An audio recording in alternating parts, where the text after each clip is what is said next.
CBSI Connect system is one of our main regional projects under the Caribbean Basin Security Initiative, which started in 2010 and was a recognition by the CARICOM states, the Dominican Republic and the United States, that we needed a joint approach to some of the security issues that we're facing in the Caribbean. So CBSI Connect was a way to promote law enforcement information sharing across the Caribbean region. CBSI Connect allows each institution to act independently with its own independent portal site, but also replicate credentials to a shared site where collaboration and learning can take place among all participating institutions. Through the Caribbean Basin Security Initiative, we've started several regional programs, whether that's justice sector training, training on ballistics investigations, or law enforcement investigations training. And through CBSI Connect, these trainings can be broadcast to all member states. Academies, agencies have been using it. We have had an increase in enrollment of participants for courses. The knowledge that has been gained in the field, the knowledge that has been gained in the region can be shared, and that sharing and that collaboration is what makes this a very special asset moving forward for Caribbean law enforcement. CBSI Connect users can either view our trainings at the academies themselves that are installed conference centers, or they can even use it at their laptop, on their laptops at home. And I believe we now also have mobile capability, so it is truly a training system that's accessible anywhere. We have regular meetings with heads of academies. We meet regularly with agencies in the region. We get their input into courses and programs that are being offered on CBSI Connect. Trafficking in people, trafficking in drugs, trafficking in money transcends the participating institutions in the region and truly becomes regional problems. The sharing of information, shedding sunlight, sharing expertise is a very important tool in combating these issues. We've seen several positive impacts from the availability of training on CBSI Connect. One of them, of course, is a travel cost savings, because you no longer have to spend a day traveling and buy an expensive flight to go receive a training at another academy. The training that has been done on CBSI Connect for law enforcement officers has had tremendous response. We have had an increase in enrollment of participants on CBSI Connect. We have had academies putting more courses on CBSI Connect. We have had training every month on CBSI Connect. We encourage the use of the system for both internal training and external training. And we are trying to build out the library of available courses stored on the system. And we encourage our member states to upload their individual training, which they want to share with the community. If there are courses that are available that pique your interest, that could enhance your job, your ability to perform your duties as a professional over CBSI Connect, seek them out, participate, engage. This is really the value of what this technology brings to the region. And that has allowed different academies to build much stronger ties with each other and cooperate on shared law enforcement challenges in the region.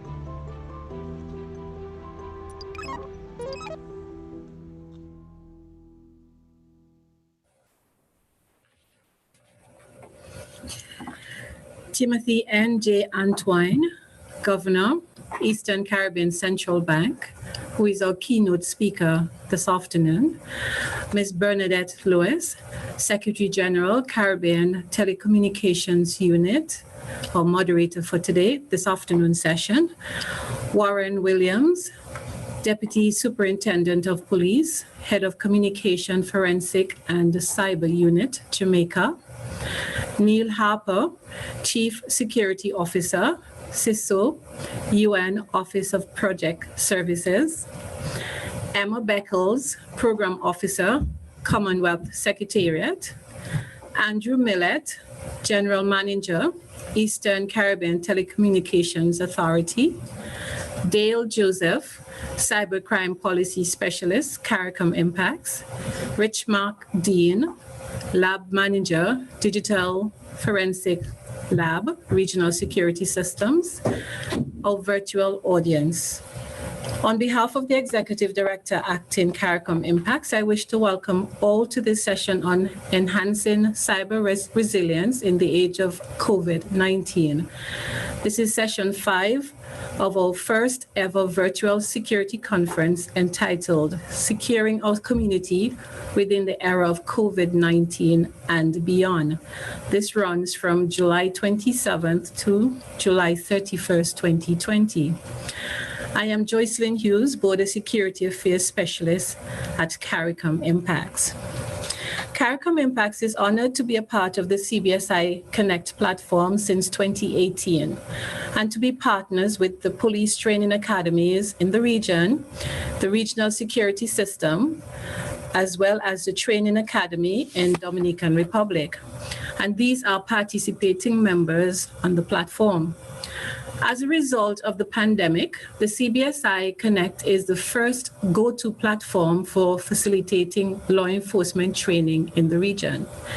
The focus is always on learning and implementing international best practices in crime prevention and detection, criminal prosecution, and includes sessions on the holistic well-being of our law enforcement officers. There has been exponential growth of all the users of the learning platform and a remarkable increase in the number and types of training that are offered. Between 2018 and 2019, a total of over 8,000 persons were trained, with IMPACS leading training and facilitated over 2,000 persons. Therefore, we at CARICOM IMPACS are happy to host you on this platform and to announce that the transition has already begun for the agency to manage the CBSI Connect learning platform. We look forward to the coming months of transition as we not only will have the opportunity to work with the current training partners, but also with regional universities.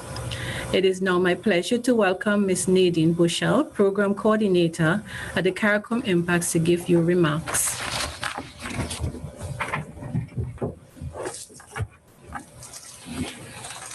Good afternoon, participants, distinguished panel. Cyber resilience is a whole of society agenda that goes beyond just protecting critical information infrastructure. The novel coronavirus COVID-19 pandemic is not only a global health challenge, it has had cascading impacts across many sectors of society, including the economy, education, governance, and cultural sectors. One of the sectors that has seen a significant impact is the cyber sector. With the increasing resilience on information and communication technologies for communicating and telecommuting, due to the containment measures that have been adopted across the world, there has also been an increase in adverse cyber incidents. These incidents are not only affecting governments and businesses, but also individuals and communities. Hence the need for us to discuss this topic, enhancing cyber resilience in the age of COVID-19. With us this afternoon to moderate this distinguished panel is Ms. Bernadette Lewis, who holds the position of Secretary General of the Caribbean Telecommunications Union, a position she has held since 2003. Under her stewardship, the CTU has been transformed into a relevant and vibrant information and communications technology organization. A strong proponent of ICT-enabled Caribbean development, Ms. Lewis has been advocating the use of ICTs, educating on the power of ICT and how they may effectively be employed to enhance all aspects of Caribbean life. Concurrently, she has been relentless in her endeavors to improve cybersecurity in the region and was instrumental in the development of a Caribbean cybersecurity framework with the Organization of American States and the CARICOM Cybersecurity and Cybercrime Action Plan, for which IMPACS has responsibility for implementing. Ms. Lewis is passionate about ensuring that the citizens of the region have affordable access to and are able to benefit from effective use of ICT. It is now my pleasure to welcome Ms. Lewis to moderate this session for us this afternoon. Ms. Lewis. Thank you very much. And I count it a privilege to be here with you in cyberspace to moderate this panel on a very important topic indeed.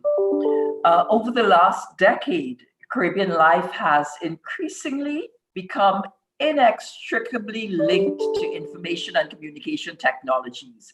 From the individual who keeps in touch with his relatives and friends via social media or email, to governments using ICT to deliver services to its citizens and clients. There's online learning, remote monitoring of public utilities and infrastructure, online banking, and other financial services. So many everyday activities have found their way into cyberspace.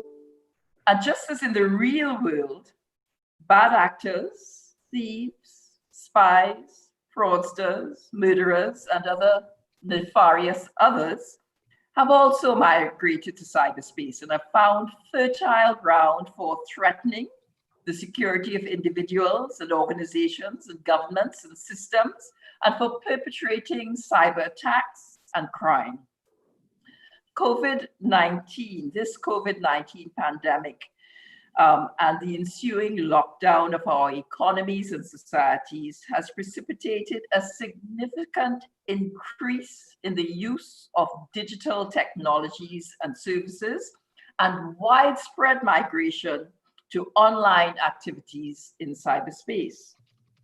The cyber threats in this COVID-19 era have increased in number and sophistication, and there's an urgent need to prepare individuals, governments, and businesses to be able to respond appropriately when cyber attacks occur and to recover quickly. This is the nature of cyber resilience. An individual or organization or system is cyber resilient if it can defend itself against these attacks, limit the effects of a cyber attack, and guarantee the continuity of its operations during and after the attacks. So this afternoon's distinguished panel of subject matter experts who have joined us this afternoon will be discussing how we enhance cyber resilience in an age of COVID-19. And our very first presenter who will deliver the keynote address is Governor Timothy Antoine. He is an economist and development practitioner from Grenada. On the 1st of February 2016, he became the third governor of the Eastern Caribbean Central Bank. And in that same year, he was the recipient of the Order of Grenada Gold Award for Excellence. He has spent 14 years as a permanent secretary in the Ministry of Finance of the government of Grenada, and he has served as an advisor to the Executive Director for Canada, Ireland, and the Caribbean while based in Washington, D.C. And he chairs the Eastern Caribbean Home Mortgage Bank, the Eastern Caribbean Securities Exchange, and the Caribbean Catastrophe Risk Insurance Facility Segregated Portfolio Company. His keynote presentation will address the impact of COVID-19 on the financial sector. So I invite you, Governor, to make your presentation. Thank you. Thank you very much, Madam Moderator, Sister Bernadette. And let me start by saying thank you to IMPACS for inviting me to this conference, this regional conversation on what is a very important issue. Now, I want to admit from the jump that I am not an expert on cybersecurity and resilience, and I have never done a keynote address in 10 minutes. And I have to do both this afternoon, apparently. So I'll do my best. Let me let you in on a little secret, if you don't mind. Most central bank governors are insomniacs. And can you guess one of the biggest reasons why many of us do not sleep at night? Or what keeps us up at night? Right. You guessed it right. Cyber threats.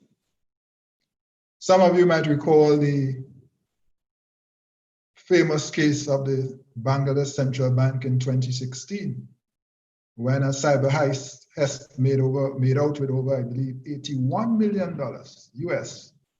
And I won't go into where that was tracked to, but suffice to say that that was a major episode of what could happen.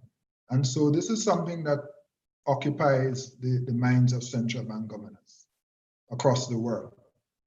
Only last week, we issued, ECCB, with our Eastern Caribbean Securities Regulatory Commission, an advisory to our citizens, warning them about scams, the proliferation of scams that we're seeing in this pandemic.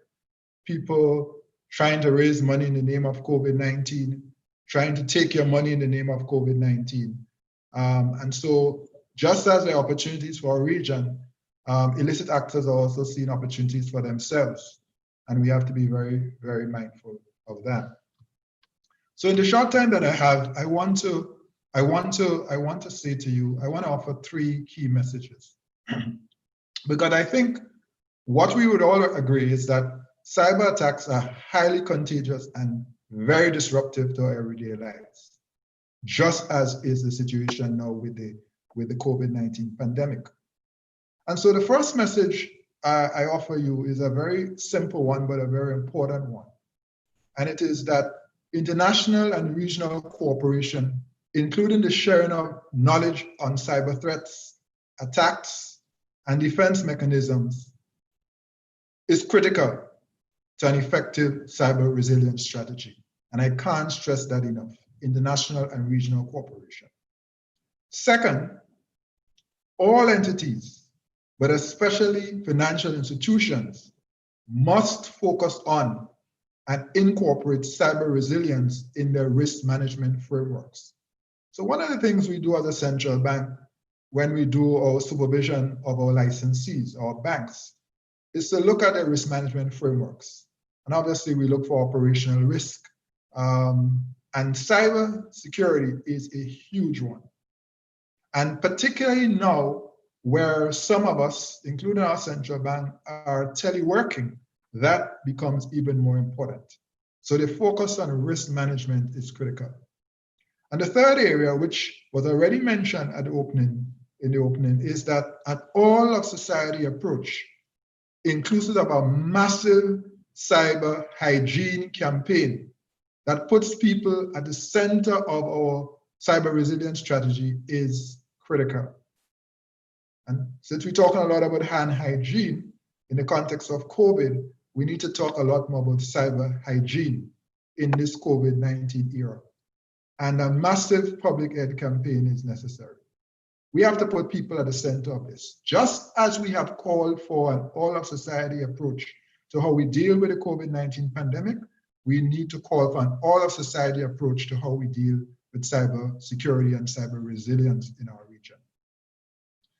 Now, a June 2020 World Economic Forum article titled, "What the COVID-19 Pandemic Teaches Us About Cybersecurity and How to Prepare for the Inevitable Global Cyber Attack," lays out a stark warning. The high rate of contagion of cyber viruses in a highly connected world means that a cyber attack could engulf the globe even faster than a biological virus. Furthermore, the economic carnage and social disruption from a cyber attack could dwarf the upheaval that we are currently experiencing. Can you believe that? Could dwarf the upheaval that we're currently experiencing. But there's more. And recovery from such a cyber attack would be a very difficult process. Ladies and gentlemen, colleagues, I'm sure you'll agree with me. These are very sobering thoughts. So as we think about crafting an effective regional response to the pandemic, I have been urging our region to cogitate on the early lessons of the pandemic. And I have identified 8 such lessons. And no, I'm not going to lay it all on you this afternoon. I've published that elsewhere. If you want, you can read that. But as I reflected on this talk, I saw some striking parallels between our response to the pandemic and our response to a possible cyber virus pandemic. And there are 3 lessons I'd like to mention. The first applicable lesson is that we need a significant investment in our IT and cybersecurity systems to urgently support our region's transition to a digital economy. The reality is that the pace of this digital transformation has been accelerated by the pandemic. We all agree, we all understand that. In fact, connectivity and digital tools have been a lifeline in this pandemic. Work, school, worship, and of course, the financial sector, payments, and so on, have all relied on these digital tools. And in the context of physical distancing, our banks have been encouraging our customers, their customers, to make more use, increasing use of digital tools, digital payment channels, for example. So the reality is that cyber resilience is really a national security issue, and that we have to build up capacity at both the national levels and the regional levels, at the firm level and at the individual level, because that all of society approach cannot simply leave this to governments or to regional institutions. So in this regard, our hope is that the Caribbean Digital Transformation Program, a project recently approved by the World Bank for some member countries, would help us out in the area of capacity building. And I am particularly keen to see the project deliver early results in the areas of unique digital identifiers, data protection, and of course, enhanced capacity in cyber resilience. Those are 3 areas that I'm looking for early results. I think the second lesson is that regional international cooperation is critical for problems without passports. So just as this pandemic knows no borders, no borders, large and small countries, all impacted. The truth is that illicit actors in the cyber world know no borders. So that any cyber resilience strategy must, of necessity, be cross-border in scope and in execution. I remember about 4 years ago, a regional central bank governor called me and mentioned to me that his team had observed a significant attempt to hack their central bank. And when we then discovered that some other regional central banks were having similar experiences, but no one was freely sharing their experiences out of concern for reputational risk. And I remember as governors, we got together and we said, if we're going to effectively protect ourselves, our regional financial system, and protect and preserve financial stability, we have to collaborate. And so what we did then was that we agreed on a memorandum of understanding that would allow our IT directors of information security and information technology in our institution to share information almost in real time and to alert each other to what was going on. And as a result, to better position us to defend and protect our financial system. And up to today, we did that about 3.5, 4 years ago. That group meets periodically, exchanges information, and makes recommendations to the governors twice a year. And so this is very, very important when I speak of cooperation, and I gave that specific example to illustrate the point. So we're much better off now because of that collaboration. The third lesson that I think is appropriate here is the imperative for a ramped up investment in cyber health through the empowerment of individuals to take personal responsibility. And again, that is part of an all of society approach to cyber resilience. And in the age of social media, we must also combat infodemics in respect of digital health and resilience, again, through a massive campaign about cyber hygiene. It's not just important to get the information out to people, but we have to get the right information. They have to get it from trusted sources. And a lot of the confusion, even with this pandemic, has been the fact that people are confused about their sources and are being misled. And so we have to make a point of, when we do our cyber hygiene campaign, to make sure that we establish the trusted sources and that we use those sources to mount that campaign And not just to inform people, but to empower them and encourage them to take personal responsibility for cyber resilience and all of society approach. Now, let me say a word on teleworking before I end. So, like everyone, our central bank is telecommuting. As we speak, I am in fact speaking to you from home. And so there's been a widespread use of digital tools for teleworking or working from home.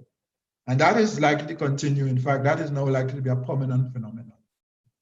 And so what we've observed is that in the financial sector, central banks, commercial banks, and other areas of the economy, more and more of our employees, our staff, are now having to use unfamiliar technologies in a way that they are unaccustomed and under increased levels of stress.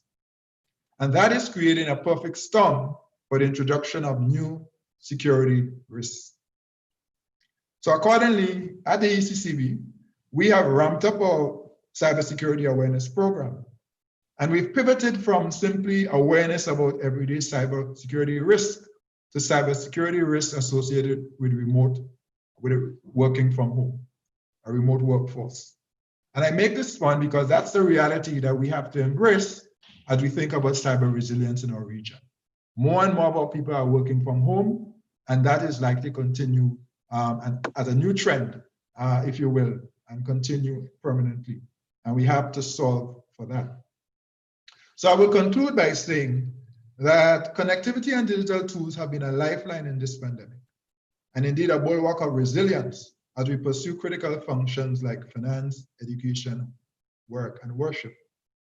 The acceleration of digital transformation signals an opportunity to fast-track regional development, but it also poses a threat from opportunistic, illicit actors in the cyber underworld. Just as we have a responsibility to flatten the curve of the coronavirus infection rate to ensure health and safety of our people, we have a responsibility to flatten the curve on COVID-19 cybersecurity risk to ensure the resilience of our digital ecosystem. I want to hail our information security warriors who are on the front line trying to keep us safe, digitally speaking. Just as our brave healthcare warriors have called for an all-of-society approach to fighting this pandemic, I issue a clarion call for an all-of-society approach to cyber resilience in the Caribbean. And the reality is, it is not if we will get an attack, it is when. The clock is ticking, and we must be ready to meet the moment when that moment comes, and we must do so together. Thank you for your attention.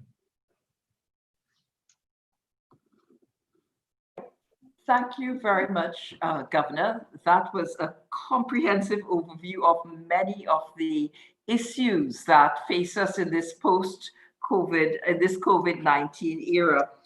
The governor pointed out for the fact that our future is in cyberspace.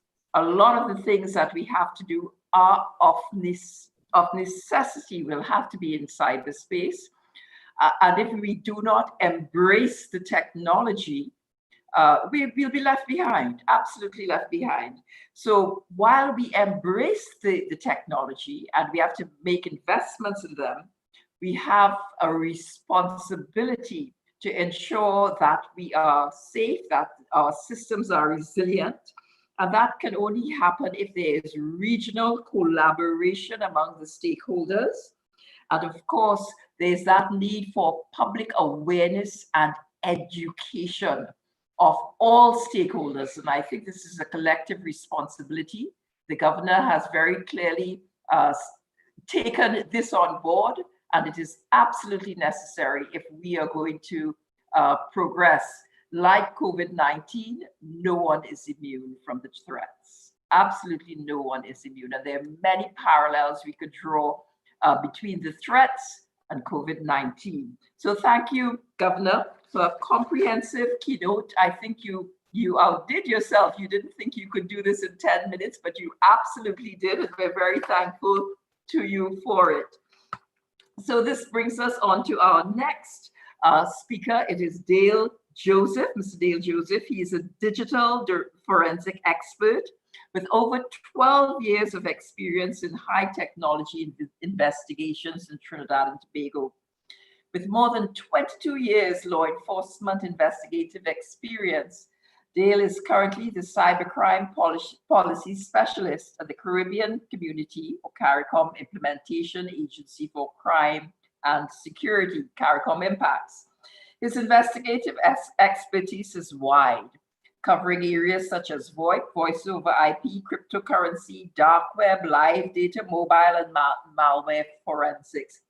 He is also a certified digital forensics trainer. And Dale will be presenting the COVID-19 cyber threat landscape. Also, a project to develop the capacity, which our governor spoke about, the capacity to combat cybercrime in CARIFORUM member states. And he's also going to speak to the Caribbean Cybersecurity and Cybercrime Action Plan. So without any further ado, I'm going to invite Dale to give his presentation at this time. Thank you.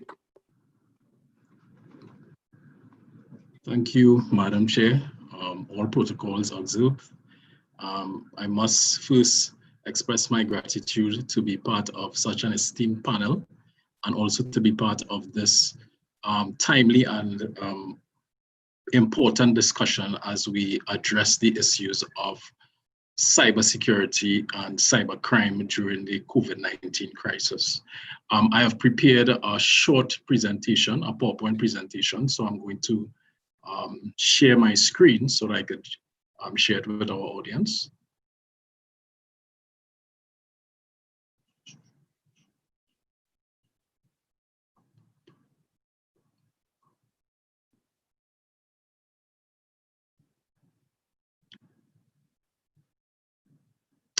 Are we seeing the screen?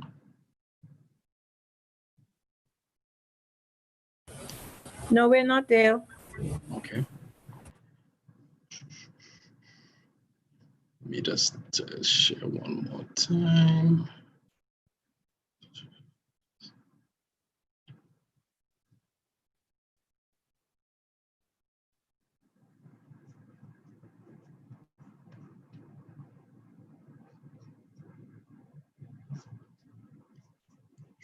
Screen.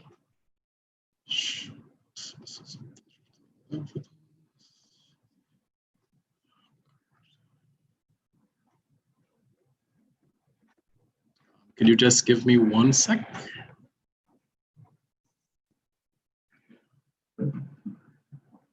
It's right here.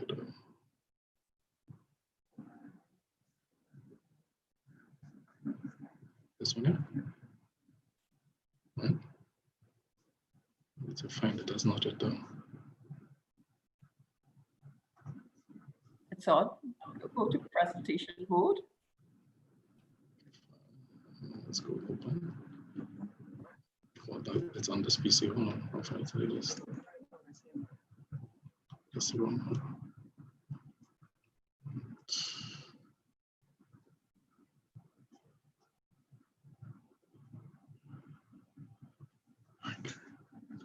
This one. So we're good? Yes. All right, so just a brief overview of my presentation. I'm going to speak about the COVID-19 cyber threat landscape, the current situation, what are our expectations during the COVID-19 pandemic. I'm also going to speak about capacity and development to combat cybercrime in CARIFORUM member states. I'm going to talk about the CARICOM Cybersecurity and Cybercrime Action Plan. I'm going to just put in some recommendations for our audience from our organizational and even down to an individual level of some of the countermeasures that we could implement based on some of the trends that we have observed during this pandemic period. So the pandemic has actually changed the threat landscape. We have gotten information from both our law enforcement agencies and cybersecurity communities. And we have seen, in fact, a marked increase in some of the cybersecurity and cybercrime occurrences since February of this year. So the number of cyber attacks against organizations and individuals has increased and is expected to increase. Home-based schooling and working from home has increased, and as well has increased the victim pool for cyber criminals. Recent weeks, cyber criminals are attacking computer networks and systems of individuals and organizations. The community has also witnessed increases in the sharing of the increase in malicious domains and the sharing of CAM, or what we refer to as child abuse materials. There are also an increase in ransomware, malware, and COVID-19 themed phishing attacks. Since February 2020, phishing attacks via text messages, emails, videos, photos sent over the internet. There is an upsurge in also fake government emails seeking financial assistance, and so on. This increase has actually resulted in a lot of financial loss or huge financial losses to some of our citizenry and corporate members within the region.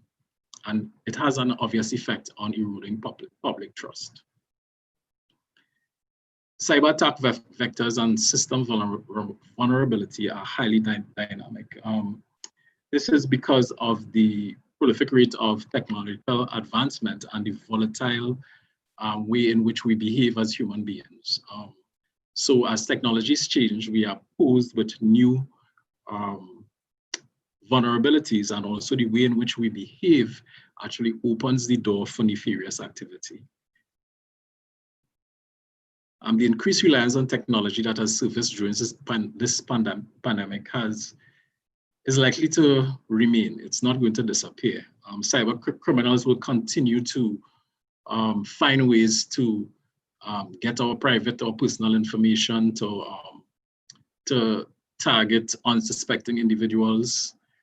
The lifting of the lockdown measures may see an increase in reports of online child abuse cases, which during the lockdown, victims may not have been able to report. So we are actually envisioning more of these types of reports in the near future as we gradually reopen from lockdown procedures. So this is a good segue to speak about the CARICOM Cybersecurity and Cybercrime Action Plan. It is important from our perspective. Yes, we are seeing a lot of nefarious activities, but we need to actually discuss what are we doing to treat with these issues. Is there frameworks, are there policies that we can adopt to protect ourselves, our institutions, our financial institutions, our loved ones, our families, and some of the vulnerable members of society? So I will speak now about the CARICOM Cybersecurity and Cybercrime Action Plan, which was actually developed in 2016 as the main output of the Caribbean stakeholder meeting. And it was actually created with contributions from CARICOM IMPACS, the Telecommunications Union, the Commonwealth Secretariat, and the Organization of American States.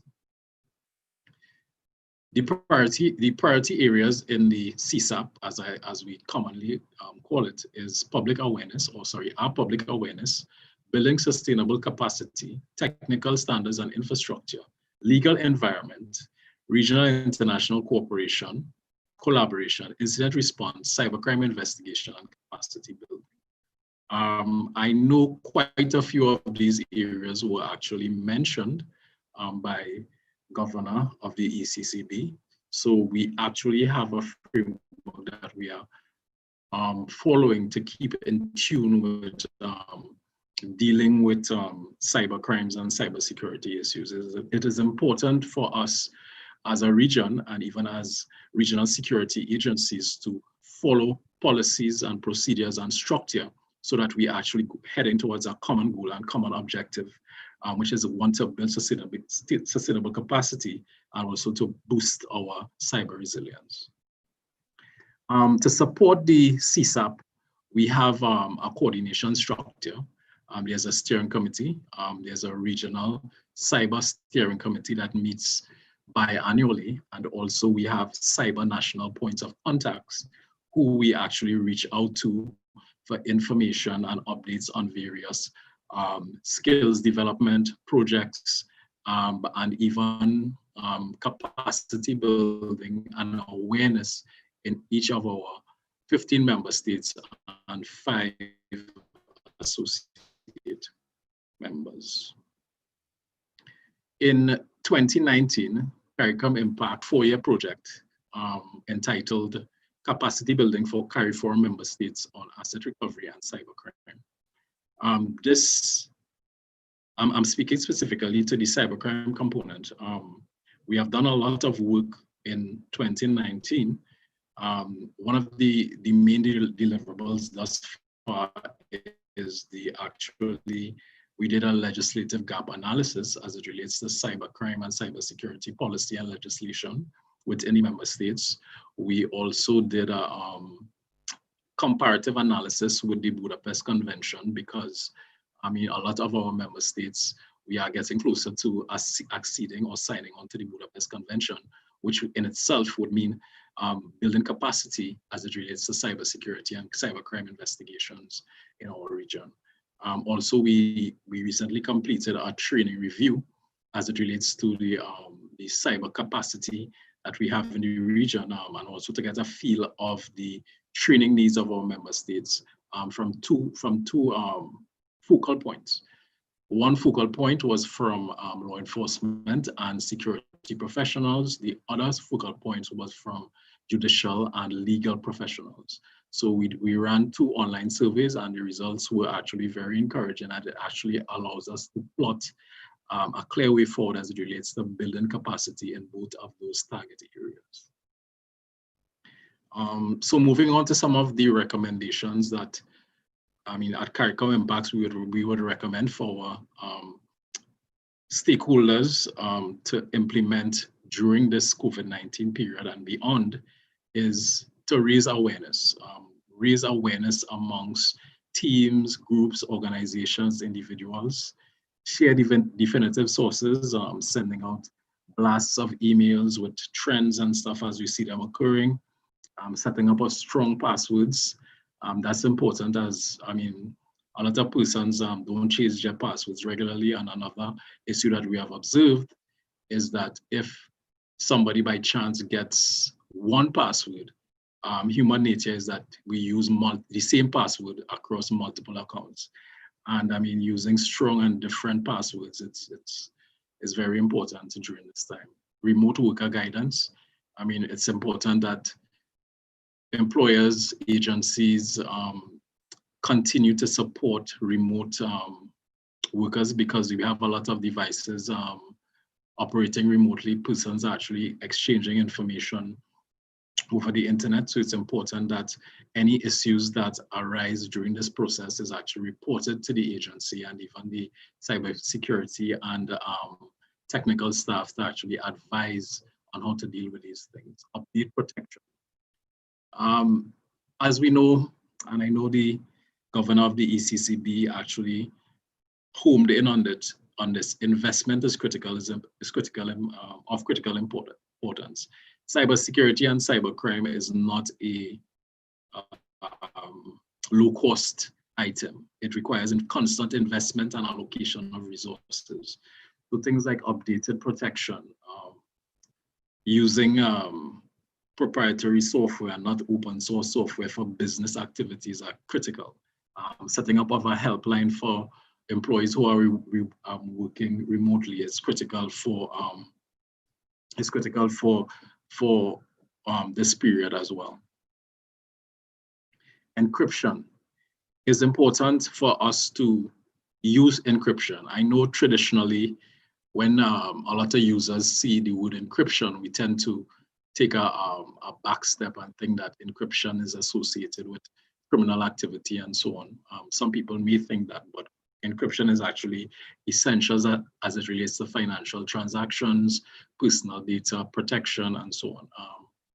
As I am on this point, digital signatures, the use of certification authorities.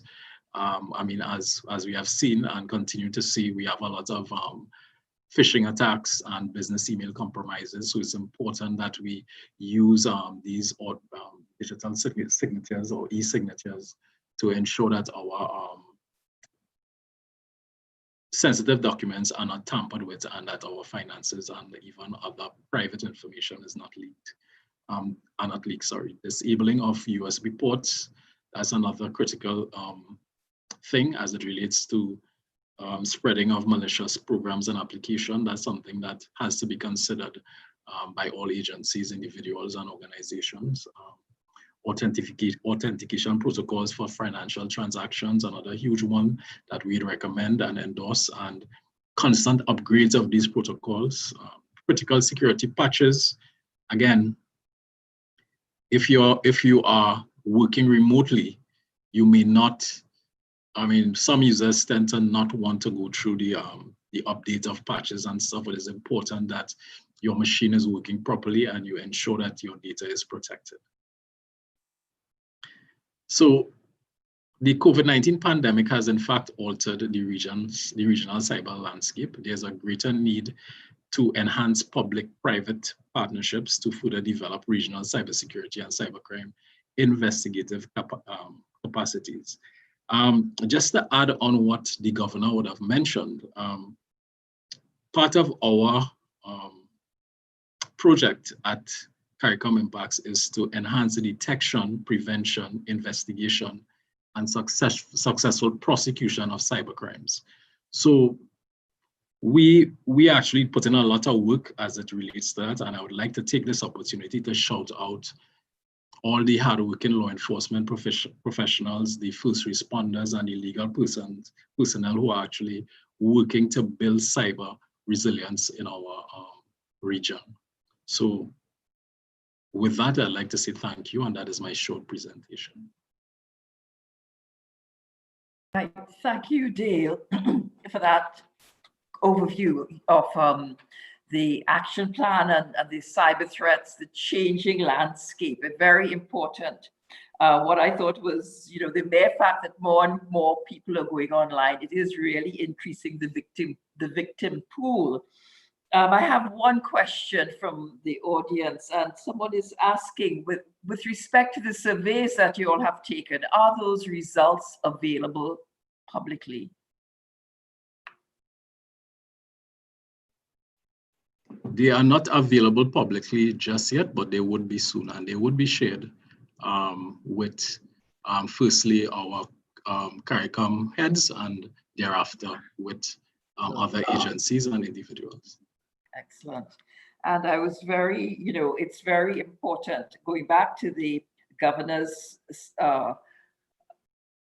his call for collaboration, greater degrees of collaboration. It's very important that we have that Caribbean security and cybercrime action plan, so that we're all of the CARICOM countries are singing from the same song sheet. Now, my other question is, the governor also spoke to the need for investment. And this is something that, the funding has to be made available to enable us to execute this plan. So I don't know that you could speak on behalf of anyone at this point in time, but I want to put that on the table. You have to make the investment to be secure. So Dale, thank you very much. We'll take some more questions at the end, but we want to move along. Thank you.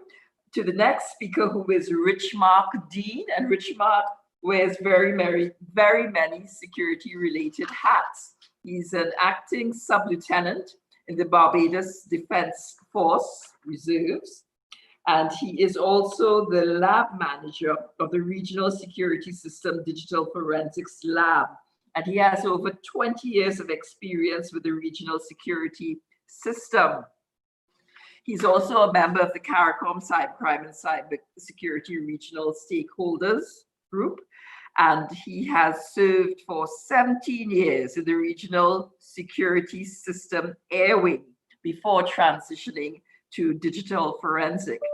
And he's a highly trained digital forensics practitioner, and he will be speaking this afternoon of the role and work of the Regional Security System Digital Forensic Lab. So I'm going to hand over now to Richmark Dean, and I'm going to invite him to make his presentation.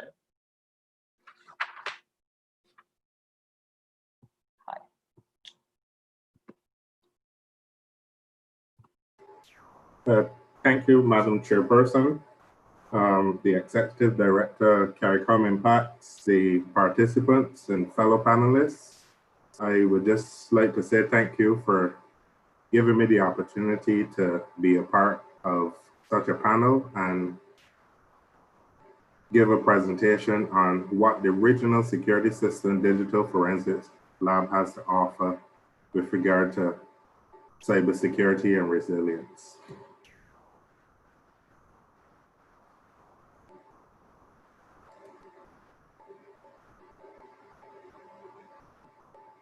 Just confirm that you can see the presentation. Yes, we can. Okay. Right. That's it.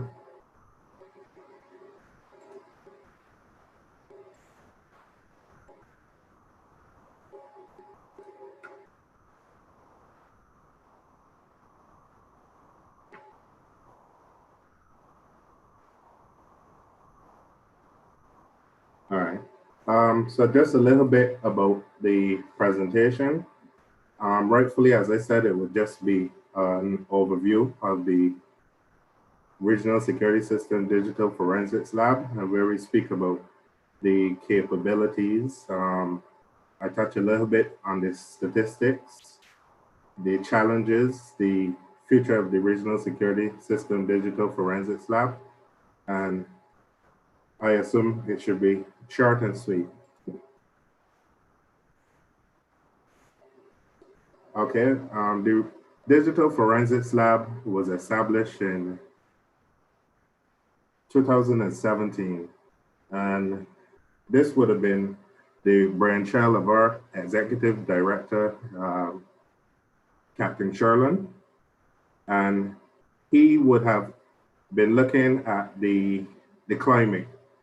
Why I say the climate is because the Regional Security System is here rightfully to look at the security and to represent the member states, the best interests of the member states. And as we heard before in the presentation before from Dale, how important it is and so on that we safeguard the region with regard to the cyber threats, etc. The idea was garnished to look towards digital forensics from a law enforcement point of view. The lab, for most of you who might be new to what we do, we have a relatively small staff. Rightfully, myself as the lab manager, and I also perform the roles of the digital forensic examiner, where we have an additional 4 persons in the lab as examiners. Some persons rightfully multitask. Just as I said, I would normally work as a forensics examiner as well. We have the evidence intake technicians and the vault custodians, just to name a few of the tasks that we might carry out in the digital forensics lab. Capabilities, what would probably set us apart slightly from other digital forensics lab would be the fact that we also perform online investigations. When I say online investigations, it might not necessarily be looking at things from a cybercrime point of view. Just let me clear that up a bit. The online investigations that we would carry out would be mainly open source incidents where someone posted something to the public or to a public domain. So with regard to the devices that we receive, in some cases, we might use the online capabilities just to confirm that it is the device belonging to the person, etc. So this would normally just be to complement the investigations that we are already carrying out with relations to digital evidence. Mobile forensics, as I alluded to, and computer forensics. Slight differences, but in most cases, just as it says, the mobile forensics will be looking at the cell phones, the tablets, and so on, whereas the computer forensics might be the larger items, the actual PC and maybe a server, depending on what the case reveals. Looking at the online investigations, it is, I would say, an area where we lean a lot on training. So Dale would have mentioned, the governor of the central bank would have mentioned as well in terms of working together in collaboration. So with regard to our resilience, I would say the resilience that we have working for the regional security system is that we tend to lean on the member states, we lean on the partners, as in Dale works for CARICOM IMPACS, we would have done a lot of training together, etc.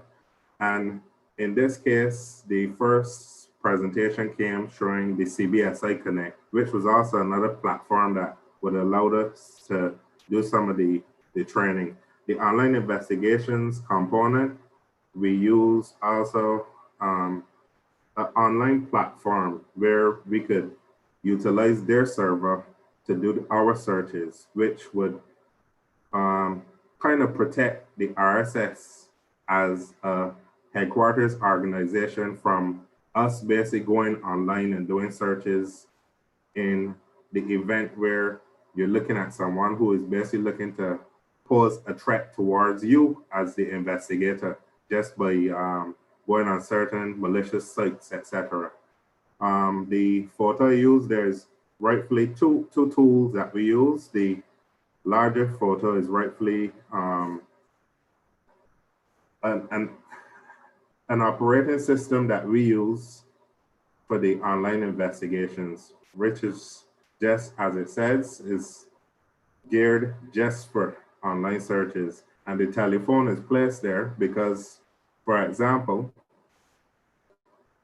when we do searches, most of the website, most of the tracking capabilities tend to track the person based on the IP address, etc. If you're smart, like I would say, how we operate at the RSS, we might have a VPN, but then there's simple things in terms of the size of the monitor and so on that will be given away to the website. So the phone was just an example for me to show you how we can use the phone as an emulator, and everything that I would normally do on the cell phone in my hand, I could rightfully do on this device in terms of my investigations. Mobile forensics, we use several tools, but the main tool is shown here, which is Celebrite. And in this case, is just what we use to do the extractions from the mobile phones. And as you would understand, the fact that we're dealing with the mobile phones would mean that somebody already carried out a large part of the investigation. They would have gone to the point where somebody is arrested, somebody's in custody, somebody's been charged, and our job is rightfully to put that person behind the device. Because you have to understand that even though each case might not be cybercrime related, every case that you could think of in terms of an offense, it is possible that it could have a digital component to it. The advanced smartphone extractions, this is something relatively new to the lab where we have the capabilities of basically accessing the chip on a phone. In this case, it might be a phone that was damaged or a phone that we are unable to access using the tools shown before, where we rightfully go through what is known as a chip off process. This is a destructive process of basically getting to the circuit board of the phone and removing the memory chip, which would have, I would say, everything you could think of that is stored on the device. And this is relatively new to the lab and a relatively new technique to the region in general. Computer forensics, this would have been the area where I would say most of the staff that we have in the lab would have been trained in computer forensics first, and then we branch out from there to the mobile forensics. Based on the tools that we use, etc., it is just as I said with the mobile phones, we're trying to put a person behind the monitor, put a person behind the keyboard to say, yes, this is the device that was used to carry out the malicious attack on the central bank, to transfer images that were explicit towards a child, etc. Our job is rightfully to put them there, to put them behind the screen, to put them behind the keyboard. Just a small snapshot of our stats, and I purposely chose this this time frame to look at the change, I would say, that we experienced over the period. COVID-19 basically would have struck off in roughly the middle of March, and between then and now, we could see the sharp increase of the cases. So I would say, yes, I understand the stats that I received from the digital forensics lab, but I am in no way able to tell you why we would have seen the sharp increase of the cases, but this is what we would have seen over that period.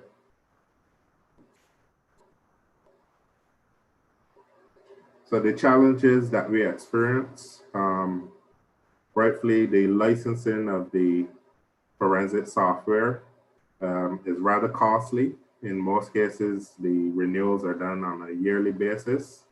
For the smallest of tools to the large ones, even the online, our online tool is roughly the most expensive tool that we have. And the role-specific training, etc. And the additional analytical tools, which is tools basically to analyze what we receive from the mobile phones and the computers, more so looking at trends and analysis. The future is just, we now embark on a project in collaboration with the US INL, where we're looking rightfully to enhance the offerings of the lab. First of all, to look at the SOPs and to enhance the SOPs and the intake process. Just, I would say, to get the lab accredited and to be a lot more professional in terms of what we offer to the member states and the international partners. And then last but not least, just a central database, which is just, as you could imagine, the amount of information that we have to analyze is quite large. So in conclusion, the RSS-DFL is committed to assisting the partner nations in the fight against crime by providing digital evidence analysis to aim in the intelligence and successful prosecution of persons and criminals. And I thank you. And this is just my contact information, but I will say through the RSS website, you should be able to get on to my director, who's the director of policing policy and risk management, Major Kerry Waterman, and of course the executive director of the RSS, Captain Sherlin. I thank you. Thank you very much, Rich Mark. The COVID-19 has really brought home the need to develop the skills and expertise to address these threats, and also to strengthen these institutions like this lab. The whole issue of the cost of the licensing and the fact that you need other skills. As Caribbean governments, as Caribbean leaders, we have to be prepared to invest in our own future. Yes, we find funds for all sorts of other things, but this is important, and given the expanding threat in a hyper-connected world, you know, I am going to be making a plug for greater investment in these institutions. And I know I can speak I think I can safely speak for CARICOM Impacts and the CTU and this lab. These institutions absolutely need to be strengthened if they are going to be serving the region, if they're going to serve the region effectively. Thank you, Rich Mark. That was very, very enlightening, and I thank you. And we will move on to our next presenter. And this is Deputy Superintendent Warren Williams, and he heads the Communications Department, the Communication Forensics and Cybercrime Division at the Counterterrorism and Organized Crime Investigation Branch of the Jamaica Constabulary Force. And he is an extensively trained international digital forensic and cybercrime trainer. He's a lecturer and, of course, a practitioner. And he has served for over 20 years in telecommunications management and engineering. He's a radio frequency propagation specialist, manager of terrorism investigation and cybersecurity. He's classified by the Jamaican Post and Telegraph as a Class A radio engineer. And he's also a minister of religion. So I'm sure that these times are very exciting for him. And he will be presenting the Jamaican experience and their approach to enhancing cyber resilience. Deputy Superintendent Williams, the floor is yours. Thank you, Madam Chair. Indeed, it's my greatest pleasure to share with my fellow Caribbean neighbors and partners, and to all my listeners right across the globe. Indeed, it is a pleasure. And I want to say thanks to Impacts for continually partnering with me, for, asking my expertise in terms of representation from a Jamaican perspective and from a regional perspective. I'm really honored for that. And of such, I am here to share with the listeners what we're experiencing from a Jamaican perspective and what we're seeing and anticipating that is possible in the Caribbean region. I really like the term that the governor has expressed in his presentation, that we are cyber warriors. Indeed, we are cyber warriors. I like that, Governor. And indeed, we have to ensure that we get our PPEs and, of course, our protective gears in terms of to fight this cyber war, because it's here to stay. And indeed, we must make the necessary preparations to deal with and confront the situation which is facing us now and in the future. I'm going to make a presentation, so I want to share on my screen. Let me put this now in presentation mode. I hope that you're able to see my presentation. Are you able to see it? I'm in presentation mode. Can everyone see that? Yes, indeed. Indeed. All right. So having been introduced, and that's where I'm from. Indeed, my presentation will be looking at enhancing our resilience during the cybercrime period, looking at the trends that we have been seeing before COVID, and of course, anticipating and being able to project what we think may happen in the future. It's not easy to study cyber criminals and anticipate what they will do. The question that is normally asked is, are we catching up with cyber criminals? To be honest, yes, indeed, we are catching up. We try to stay current, but we cannot predict what the next move will be in terms of the intentions and the plans of cyber criminals. So we are always on the playing catch up, and we try to do this as best as possible, as we possibly can. But of course, we have seen this increased use in technology and the different platforms for work, for political environment and for just general pleasure. So as we see this increase, we see that there is a global paradigm shift, especially in this COVID-19. We were preparing ourselves to move into the digital economy and the digital era.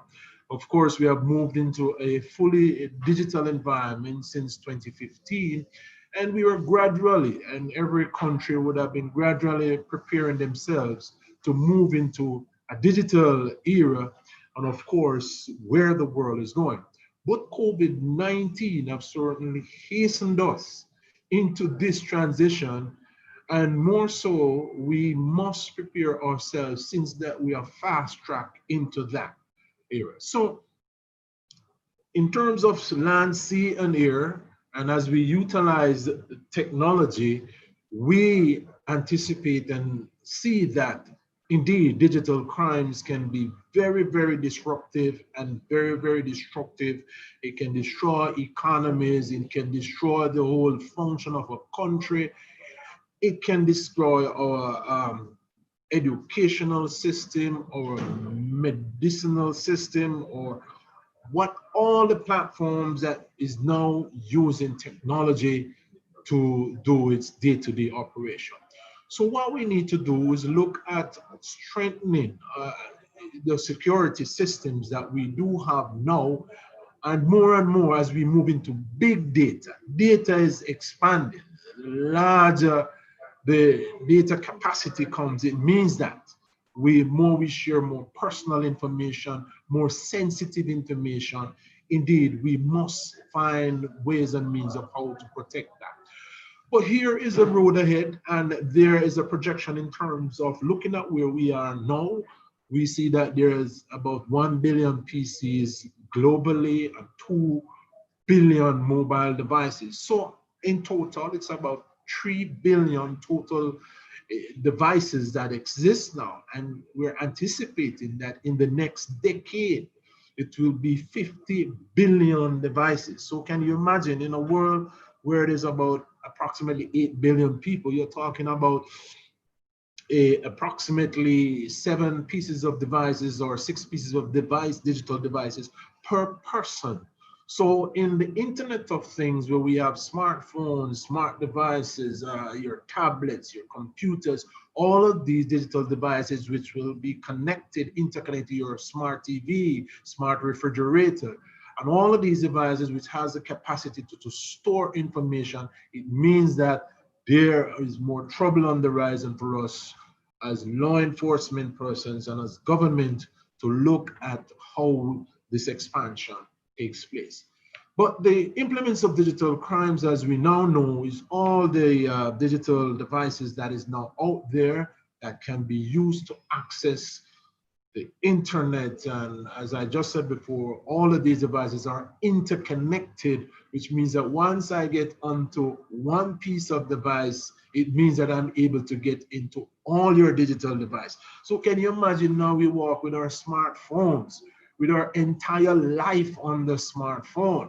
It's our digital diary. We do our banking. We do all sorts of things using our digital device. If we leave our homes tomorrow and leave our digital device, indeed, you're going to turn back for your device. You can't imagine your day without your digital device. We depend on it so much.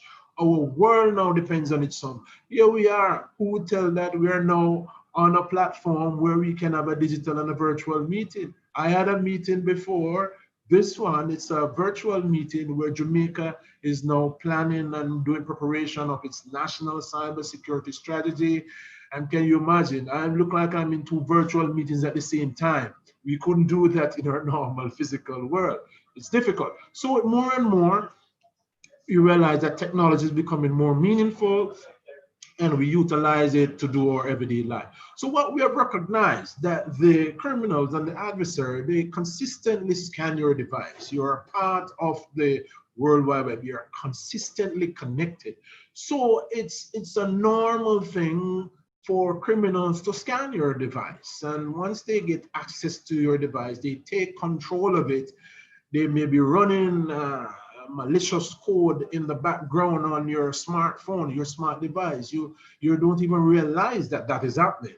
But of course, malware can be running, access your device, and you don't even know. So once they take control, they attack it, they can disrupt it and destroy. So can you imagine all those servers that are connected from banking institution, from medical institute, from government? Can you imagine criminal getting access to these devices? Of course, why I mention that, because this is something that we have seen from a Jamaican perspective, and persons are now equipping themselves academically more au fait with what is happening. They're able to do unethical hacking, and they're able to access sensitive information, and of course, do criminal launch. So the forms of digital crime we are seeing from where we sit, we're seeing extortion, we have seen cases of ransomware. Electronic fraud is on the rise, because the more financial sectors get into the business of forcing users to go online to do their banking, especially now, it means that I'll have to share credit card information. I shop online, debit card information. All my personal information is online, and it makes us more vulnerable as users. It's easy to steal person's identity now. We have seen in Jamaica persons with 20 different driver's licenses. They get access to databases, steal people's personal information, recreate themselves, and is out there in the public doing their own business. Espionage, you have seen companies spying on other companies. We see persons selling data, which has now become more lucrative than drugs for gun. All of these international crimes are becoming more lucrative now, just paying someone just to access companies' information and sell the data.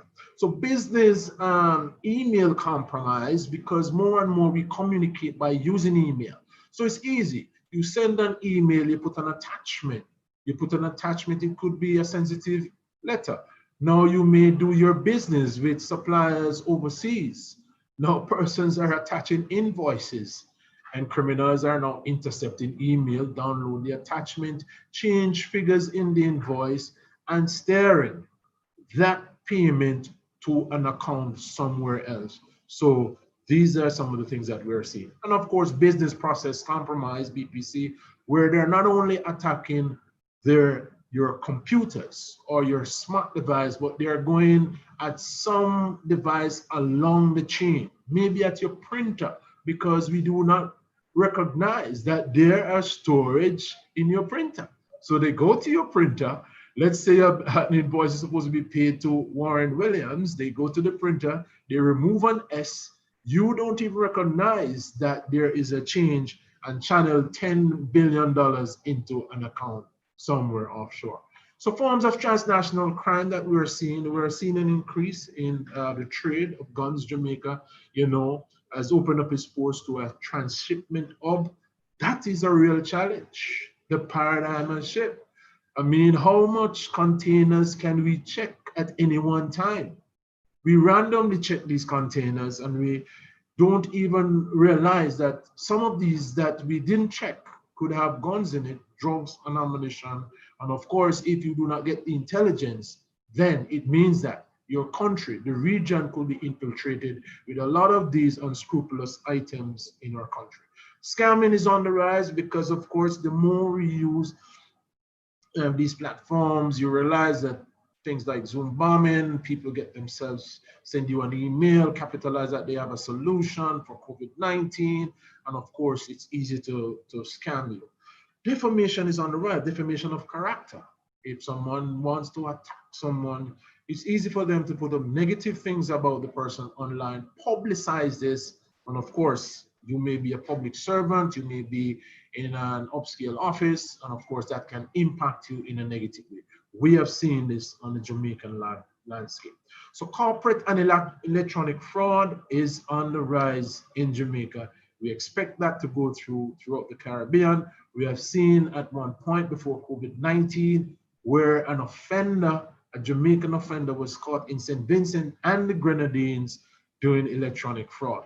So the cost of business is huge. Looking at what we are seeing from our perspective from a 4-year span between 2014 to 2018, over $3 billion Jamaican dollars which is interpreted over $6 and almost $7 billion in terms of losses because of electronic fraud.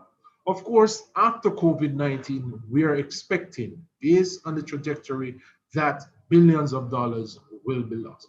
So the criminals are targeting new areas, ATM machines, printers, all of these things, because all of these digital devices are now interconnected. It means that the criminal can target anywhere along the line. It doesn't have to be that your computer that is sitting at your desk. It can be anywhere along the line. So government and law enforcement need to have a cohesive response. And of course, it's a security concern for law enforcement and of course, practitioners. Like in Barbados, I'm happy to see that Barbados now have a lab. And of course, we do have a digital lab also, a lab that is much bigger than Barbados. Of course, we can provide that support in terms of expertise to the rest of the region. And Trinidad also has a lab, and we work closely with the Trinidad persons. So we want to have a multi-dimensional approach. This is what I recommend. Law enforcement, end users, and persons, of course, in the tech industry. We do have persons who do have the skill sets who can make significant contribution. We are seeing where impacts is moving in the right direction in terms of having our harmonious, in terms of a cohesive legislation is very important.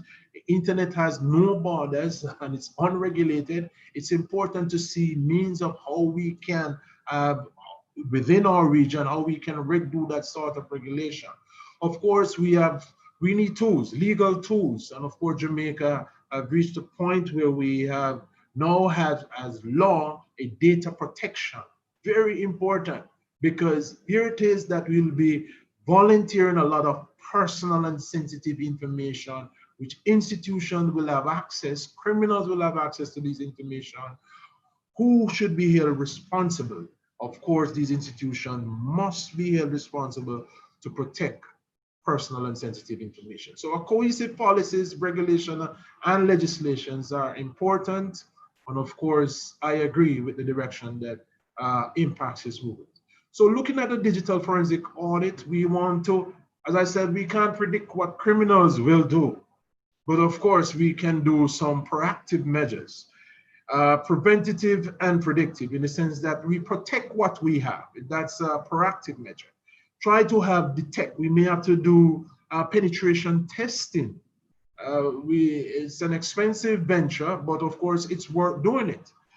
We have a lot of central banks. We don't want criminals to get access. We have a lot of government entities which has personal. So to be able to detect and of course in the position to respond is of course a proactive approach. You also want to be ready by monitoring, consistently monitoring what is going on the internet, on what we're doing in our digital environment, address where we identify there are weaknesses in our system, be able to respond, mitigate, be able to have persons who can analyze. So we need trained persons who can analyze and be, of course, if we're attacked and it happens that a system goes down, then we must have a recovery system in place. So cybersecurity is important. I'm recommending that we develop effective cybersecurity policies. We must have risk management in place. And of course, it's very important to monitor the weakest link in the chain, which is the end user. So here's a model that I have developed personally, and I want to share it with my Caribbean partners, is a 6-prong approach. If you look at the model, you see on the outside where there are consistent threats and attacks. You will not get away from that. And internally, there exists vulnerabilities and consistent risk. Vulnerabilities of weak application, weak software that is not patched, risk of end users not following ICT policies. All of these things can allow the threats that exist on the attacks to penetrate internal and external operations. So the 6-prong approach is policy awareness and general awareness about cyber crimes and cyber security. Risk management and assessment is important. training is important, and management support. A lot of times management tends to pay little focus on cybersecurity and cyber issues. And of course, we have to pay strict attention to our IT infrastructure. So once we look at those 6 prongs, then indeed, we should have what we call a cybersecurity readiness. So the cybersecurity readiness model, this is what I'm recommending. If we adopt this model, then in fact, we should be able to mitigate against any sort of attacks. My fellow colleagues and Madam Chair, this is my presentation. Thank you very much. Thank you very much. I think I absolutely really appreciate your sharing that conceptual cybersecurity readiness models. I think you've hit perfectly on very, very important aspects of the whole cybersecurity battle. And of course, you've pointed to the need for strengthening security systems to protect digital assets in a very hyper-connected world. And the sophistication of the devices, it's wonderful, yes, but it also opens doors for vulnerability. So these things we have to absolutely pay attention to. So thank you very much. We really appreciate that presentation, and we are moving along because the time is running. This has been such an interesting discourse. And our next speaker is Mr. Neil Harper. He is the Chief Information Security Officer at the United Nations Office for Project Services, who's responsible for implementing a comprehensive enterprise information security, privacy, and IT risk management program across the organization's global operating footprint. And he's talking about 90+ countries.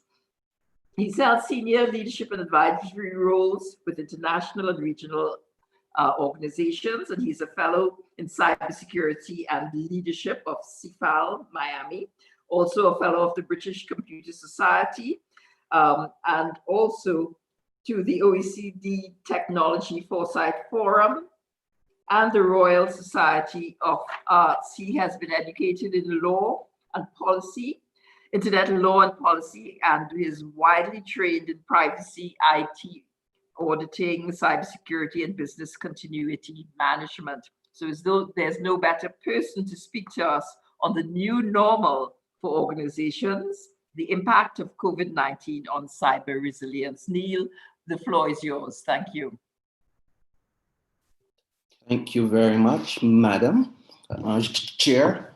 I would also like to start by thanking CARICOM's Impacts for inviting me, and I'm humbled to be part of this group.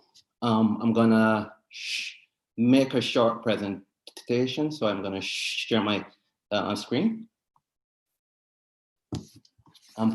Can you see my screen? Yes, we can. Thank you. Perfect. Okay, I would like to start by sharing this quote from the World Economic Forum, and it's very important because I think this situation that we found ourselves in right now has been very long overdue. And this is from the perspective that we've seen a number of both private sector as well as public sector institutions who have not refused, but some have neglected, some have not had the right financial support, and they have neglected to implement cyber infrastructure. They've neglected to train staff to defend against cyber threats. So I think we are presented with an opportunity right now to really define our cybersecurity infrastructure based on best practice. So before I jump into the presentation, I'll just give a bit of background on my organization. So the United Nations Office for Project Services is a very unique unique part of the United Nations system. We are funded by international groups like the World Bank, the International Monetary Fund. We're actually funded by other United Nations agencies as well to deliver projects on their behalf. We deliver annually around $2 billion in projects. We have 7,000 staff or a bit more, and we're delivering 1,500 peace and security projects in 90+ locations. So just by virtue of our business, we have a very comprehensive threat landscape to defend against. So I think I'm gonna touch on 5 quick points that really demonstrate how we are defending against these threats. So it's important to see that remote working as we transition in this pandemic to remote working. We've seen that the risk to end devices have existed for a long time. We've always had risk, regardless of if people are using laptops, if they're using cell phones, if they're using their tablets to access resources. And our defenses are traditional defenses, firewalls and VPNs have not been purpose-built for remote working. And as we see our staff working remote, many staff are working from home, some may be working out of restaurants, coffee shops, and a number of different locations with weak security and protections. So from this perspective, what we've done, we've adopted a zero trust approach. And by that I mean an individual's access to our resources is based on their device. So we treat all the devices as untrusted.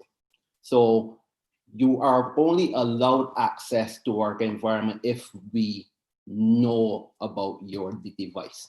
And we can, and we look at your device in terms of, is this device one of our devices that we control? Does this device have antivirus protection? Does this device have all the different tools to protect not just the user, but to also protect our systems and our sensitive information? And we give people access based on the trustworthiness of their device. Part of that too, on top of that, we also use a number of different tools like two-factor authentication. We do a lot of deep visibility into our environment. So we understand the devices who are accessing our environment, but we also understand how they are accessing information and how that information moves both inside and outside of the business. We've also seen that untrusted devices can lead to sensitive information being leaked. And we've seen a number of employees who work from home. Instead of using their business managed device, they may feel more comfortable to use their tablet or their daughter's tablets or their wife's tablets. And these devices don't have the necessary protections to ensure that their access is secure or to ensure that our environment is protected from attacks. So what we've seen and how we've responded as well is we've put a number of tools in place to ensure that we can protect our data. And what's very important, again, as I spoke to before, is enterprise device control. Like we need to understand the baseline of a device. Is this device secure? Is this a device that we know? Is this a device that we can control? we've invested resources in anti-phishing tools because 65% of cyber attacks are actually launched from phishing. So we've invested a lot of time and resources in anti-phishing tools in terms of email security, in terms of different endpoint security, so that our users have protections against phishing. We've also transitioned as well to the way that we do awareness. So, traditional awareness campaigns are not effective. Traditional awareness campaigns are seen as, yeah, I have to take this test, and if I don't pass this test, I'll get marked down, etc. And that does not drive people. That does not incentivize people to really take security awareness to heart.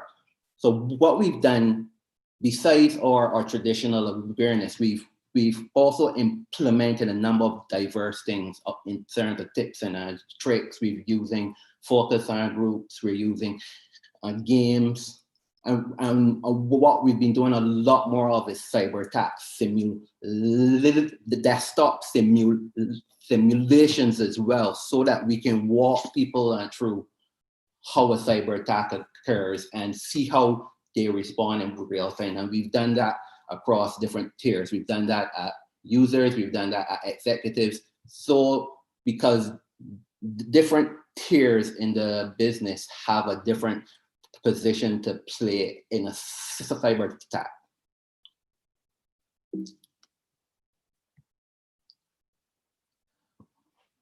I think what we're seeing as well is that a number of businesses have delayed moving to the cloud.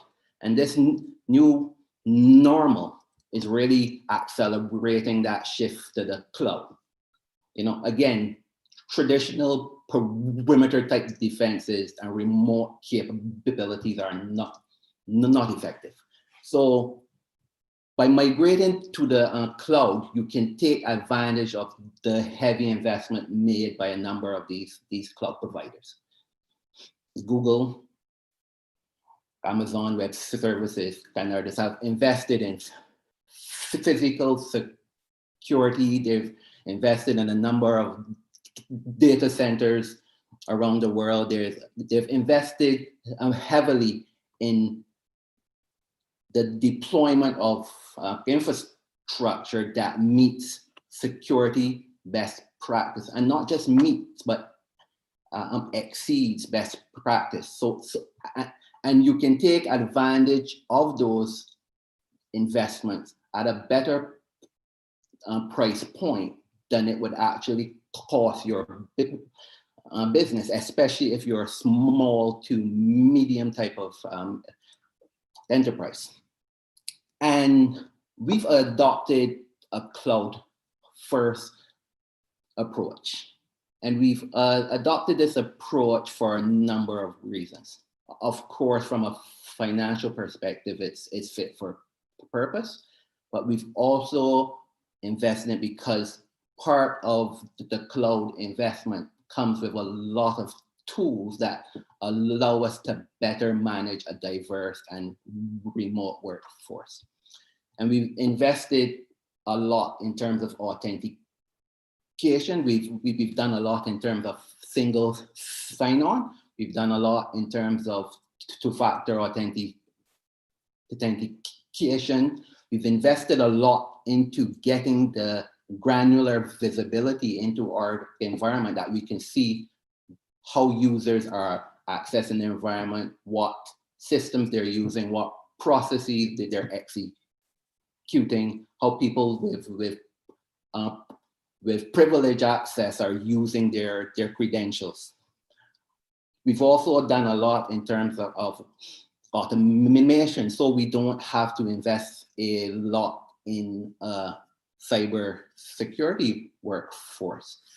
There's a lot of automation in terms of detecting events and respond to events. The systems that we've implemented actually detect and respond to basic events so that our staff doesn't have to. What's very important as well is a detailed incident response approach. And I have adopted what you call an assumption of breach approach. There are many cybersecurity experts who think they can protect against an attack. And yes, you can protect against some, but you will eventually be hacked. So we've taken an assumption of breach where we focus a lot of resources and investment on responding to an incident, ensuring that we train our staff on incident response. We have detailed playbooks. We have regular implementation and test of our disaster response. So ensuring that if we do get hacked, that we can respond in a timely manner and we can reduce the financial impact, the reputation impact, the operational impact. Excuse me.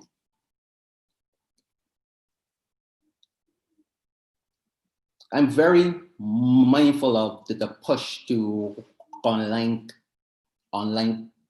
collaboration and tools. There's a multitude of tools out there. There's Zoom as we're using here. There's Microsoft Teams. There's Slack, and a number of these tools. While they do allow for online collaboration, many of them are not necessarily secure by default.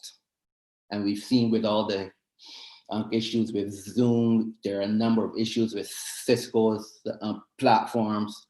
So what we've been doing, as we've recognized that, we're having more confidential meetings, more sensitive meetings, we're ensuring that these collaboration tools are secure by default. So we've taken a posture of security by default and privacy by default, where we're using very secure configurations, we're using very strong access controls, and we're focused on vulnerability management as well, to ensure that we're constantly looking at the landscape, and when there are any vulnerabilities or exposures found in these systems, we are fixing them in a very timely approach.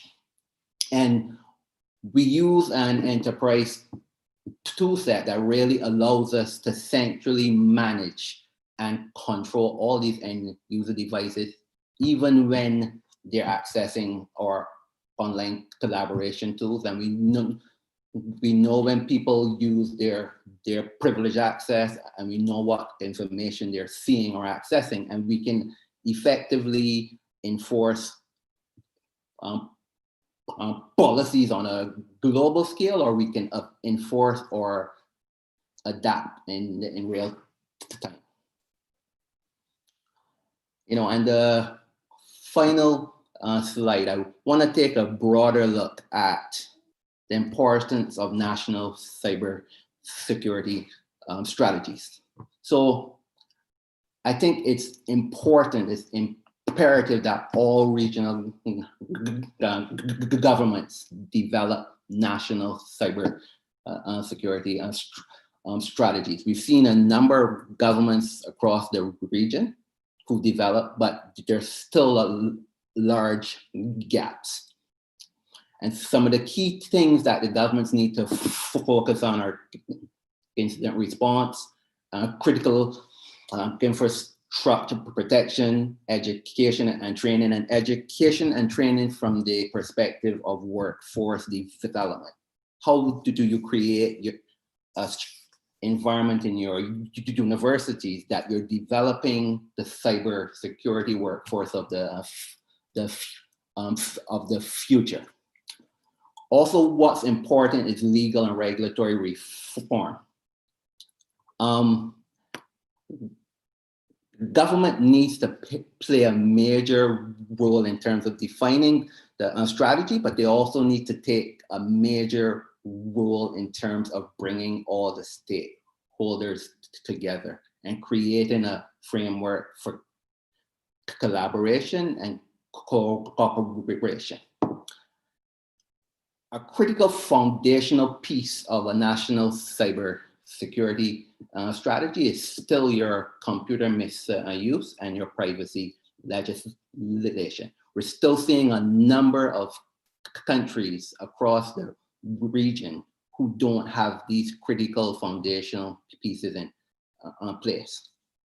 And what's also important is ensuring that when you do put these legislative pieces in place, that they're globally harmonized with other legislations in Europe and Africa and Asia Pacific to ensure that there are no cyber crime havens. And in terms of what we are doing at the United Nations, there's a United Nations Information Security steering group, and I'm part of this group. And what we're doing, that we're ensuring that across the United Nations, the 25 plus different United Nations agencies, that we're collaborating, we're sharing information, we're providing support and training to our member states. And also there's a United Nations Joint Inspection a group. And what we're doing there is we're developing a lot of best practice training and guidance, again, for member states around existing and emerging tech in terms of blockchain, Internet of Things, security, and a number of different technologies to ensure that not just within the United Nations system that we're responding to threats, but we're also ensuring that our member states can respond effectively to these threats. And that is the end of my presentation.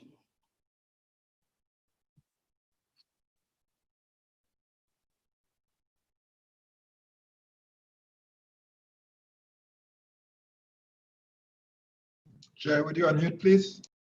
I'm sorry, I am. Yes, we've been talking about the many devices, the hyperconnectivity, and I think the zero trust approach for organizations is very, very important. Of course, the possibilities for enhancing security by shifting to the cloud. Also, we need to be vigilant with who we collaborate on a virtual online basis. And of course, organizations are the part of the national cybersecurity ecosystem, and you need to deal with all of your stakeholders in developing that strategy for becoming cyber resilient. So Neil, thank you very much. And we're going to move on to our next speaker, which is Andrew Millett, who is the Managing Director of the Eastern Caribbean Telecommunications Authority. Andrew has over 27 years of experience in the private sector in fields such as telecommunications, engineering and management, numbering, spectrum management, and licensing. And he will be presenting ECTEL's perspective on emerging trends in electronic communications in a COVID-19 environment. We are running out. Time is just ticking down on us very quickly. So I'm going to invite Andrew to make his presentation. Andrew, the floor is yours. Okay, thank you very much, Madam Chair. As you said, I'm Andrew Millett, Managing Director of ECTEL. And I think this is a very important conference during this time. Let's talk quickly about ECTEL, Eastern Caribbean Telecommunications Authority. It's a regional authority established to ensure harmonized policies on electronic communication matters and to coordinate with and advise member states on regulation of electronic communications. We have 5 member states. There are Commonwealth of Dominica, Grenada, St. Kitts and Nevis, St. Lucia, and St. Vincent and the Grenadines. And our headquarters is currently in St. Lucia. Like Governor Antoine, I'm working from home. I'm currently in Grenada. My presentation will touch on 5 important things. 1, the importance of the electronic communication sector during the COVID-19 period. 2, the emerging trends seen in telecommunications sector within ECTEL member states. Initiatives to support government and citizens. And 4, challenges and concerns for the regulator. And 3, implications for cyber security. So let me just go on to the first discussion point, the importance of the telecommunications sector during this time. This sector has remained mission critical to keep economies moving during the pandemic. It provided business connectivity, business critical connectivity. It supported online learning, digital transactions, physical distancing. It facilitated working from home arrangements and kept individuals and societies connected and informed with access to medical, financial, commercial, and other essential services during mandated social isolation. Some of the trends that we found during this period were, the first one was an increased demand for the use of voice, fixed broadband, and mobile broadband services. This really, we saw quite a number of increases in the following applications, such as Netflix, YouTube, WhatsApp, Facebook, Skype, and other collaboration and video conferencing tools, such as Zoom, that we're using this afternoon. We saw an increase in the use of mobile apps for digital transactions and payments. During this period, we had quite a number of initiatives, both by the licensees, that's the service providers, and by regulators and the content providers. Let me start with the licensees. The service providers, they provided free access to government websites by zero rating, thereby you're not charging for access to these sites. That helped tremendously, not only for school children, but other people who were not as, in terms of access to the site, didn't have credit on their phones. This provided needed access to these sites. Operation centers, they also provided platforms, phones, toll-free lines to COVID centers, national emergency management agencies, free of charge. Also on education, they provided free access to educational content. This helped students quite a lot during this period, studying for exams in the summer. Also, licensees decided to keep people connected. So they decided to delay disconnection of customers to ensure citizens have the means to communicate during this period. Also, they maintained network integrity by increasing the network capacity to support the demand. Content providers also assisted.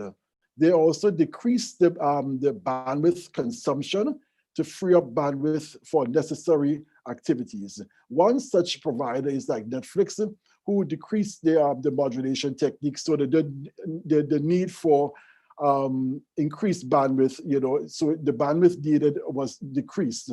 So freeing up the bandwidth for other services, other critical services during this time. And also for the regulator, we deployed universal service funds. These funds were used to close connectivity gap in unserved areas to facilitate online education. This amounted to quite a number of millions of dollars, which the regulator actually gave out to fund these initiatives. Some of the challenges and concerns we saw during this time. One is the legislative framework. The lack of policy and legislation in force on data protection and cyber security in some member states. Connectivity. The lack of connectivity in some communities and households were a bit of a concern to us also. Quality of service, the concerns with poor quality of service during increased traffic periods.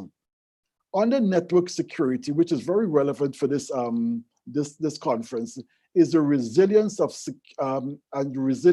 and security of networks to support increased demand and cyber security attacks. We also saw quite a lot of fake news. We saw the correlation between the rollout of 5G and COVID-19 and the threats of vandalism to mobile networks. Very, very concerning. Also, one of the concerns we had was affordability, to ensure that our citizens were able to maintain the services during this period. So some of the implications we had for cybersecurity. There were quite a number of increased threats. We spoke about a few earlier today: ransomware, Internet of Things attacks, hacking. We heard about the problems we had with Zoom. We were very concerned also about the safety of our children online due to cyberbullying attacks. So we have to look at all of these things. And what we noticed, there's greater need for privacy and protection of personal data and information online.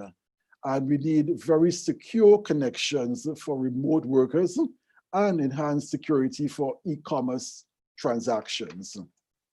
So in conclusion, COVID-19 has reinforced the need for resilient and secure telecommunications networks in the region. There is need to enhance network security of telecommunications infrastructure and the knowledge of our citizens on cyber security. We think cybersecurity is critical for electronic communication networks because an attack would have far-reaching consequences, including the eroding of citizens' confidence on online transactions. And most importantly, we need to keep our citizens securely connected during this time. Coordination among key stakeholders, regulators, licensees, and content providers is imperative. And again, I thank you for being part of this panel discussion. Madam Chair, back to you. Great, thank you very much, Andrew. We really have to, thank our network operators for, I think they have done all with the support of regulators such as ACTEL to keep those networks up and running and to support the wider community in terms of being able to continue operating even in these unusual, very unusual circumstances. So thank you, Andrew. And we're moving right along to the last presentation. Time is a bit against us. And we have a joint presentation from the Commonwealth Secretariat. And presenting will be Emma Beckles, and she's the program officer with responsibility for the delivery of the Commonwealth Secretariat's Cyber Capability Program. Ms. Beckles has worked in policy development for over 15 years on the implementation of international multilateral agreements. She has much experience in the public sector, having worked for the governments of the United Kingdom and Barbados on an environmental and natural resource management. And her joint partner presenter is Mr. Shakiruddin Alade. He is a Cyber Capability Program Assistant in the Rule of Law section of the Commonwealth Secretariat. His area of speciality is legal research and strengthening international cooperation in cybercrime investigations. And he has been involved in rising cyber awareness building, capacity building, and election cybersecurity.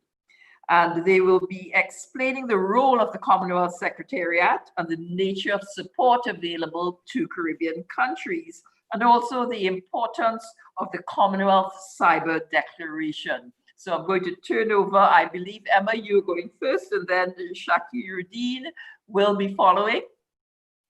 Thank you, Madam Moderator, and thank you to CARICOM IMPACS for providing the Commonwealth Secretariat with the opportunity to be part of this esteemed panel.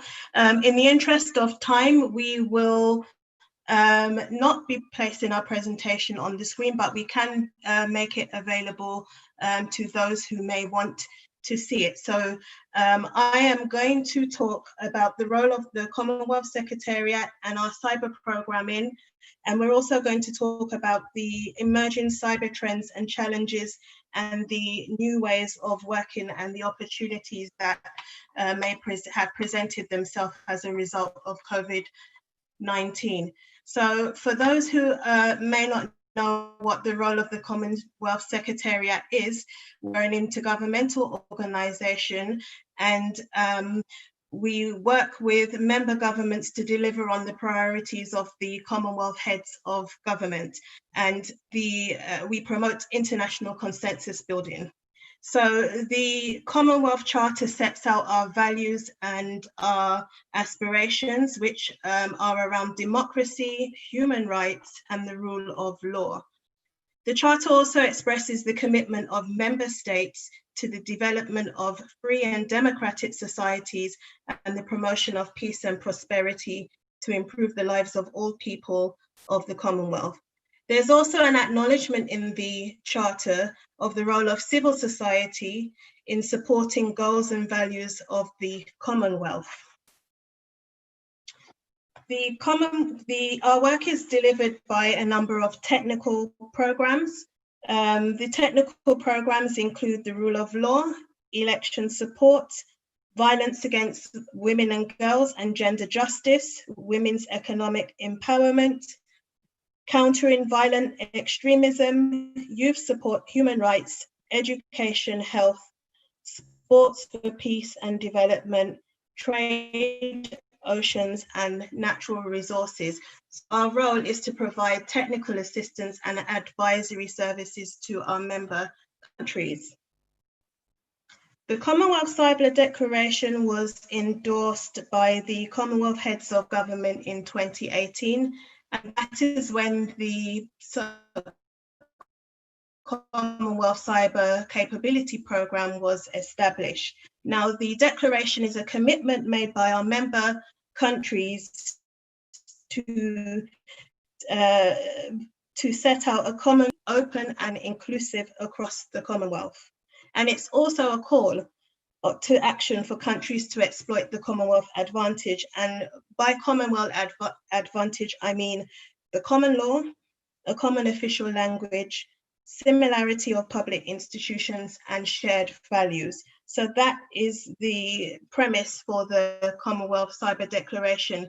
And in terms of this discussion, of course, it's very fitting because our role as the Cyber Capability Programme is to support member countries with becoming competent in terms of its cyber legislation policies, national cyber strategies, and also we deliver this and do this through training and a number of different activities.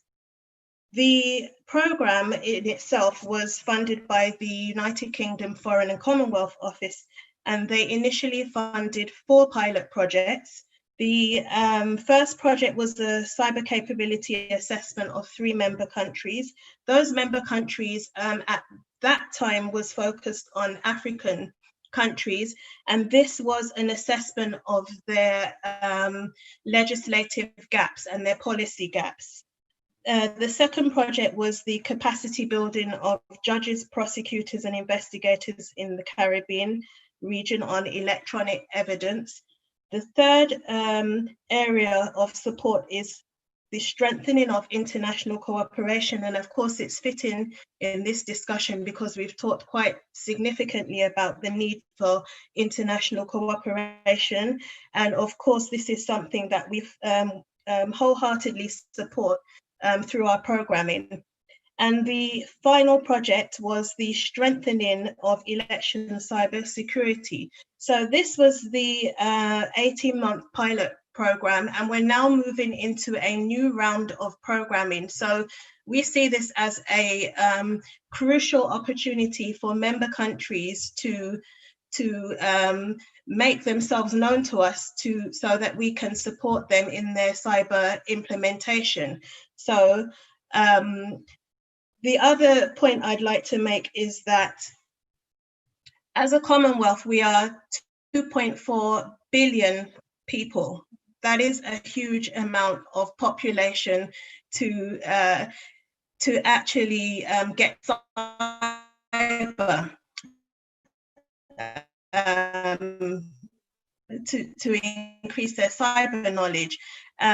We have 54 member countries, and within those 32, we have island states who are extremely vulnerable already to other issues such as climate change, along with other development issues and challenges that they have.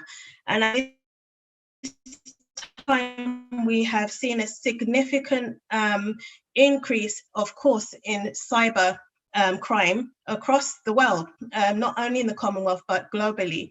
And of course, our member countries are particularly vulnerable because we have those that are very advanced, and as well as those that, of course, have development challenges, as I've just mentioned.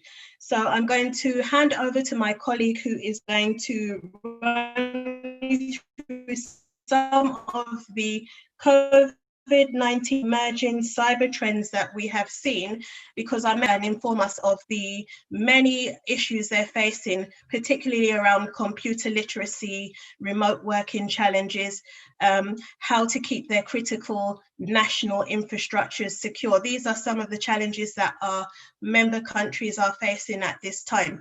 The certs are very overwhelmed at the moment with the number of malware, ransomware, fake news reports that they're getting. So that's just a snippet, and I'll hand over to my colleague Shakiruddin, who will fill in the rest for you. Thank you.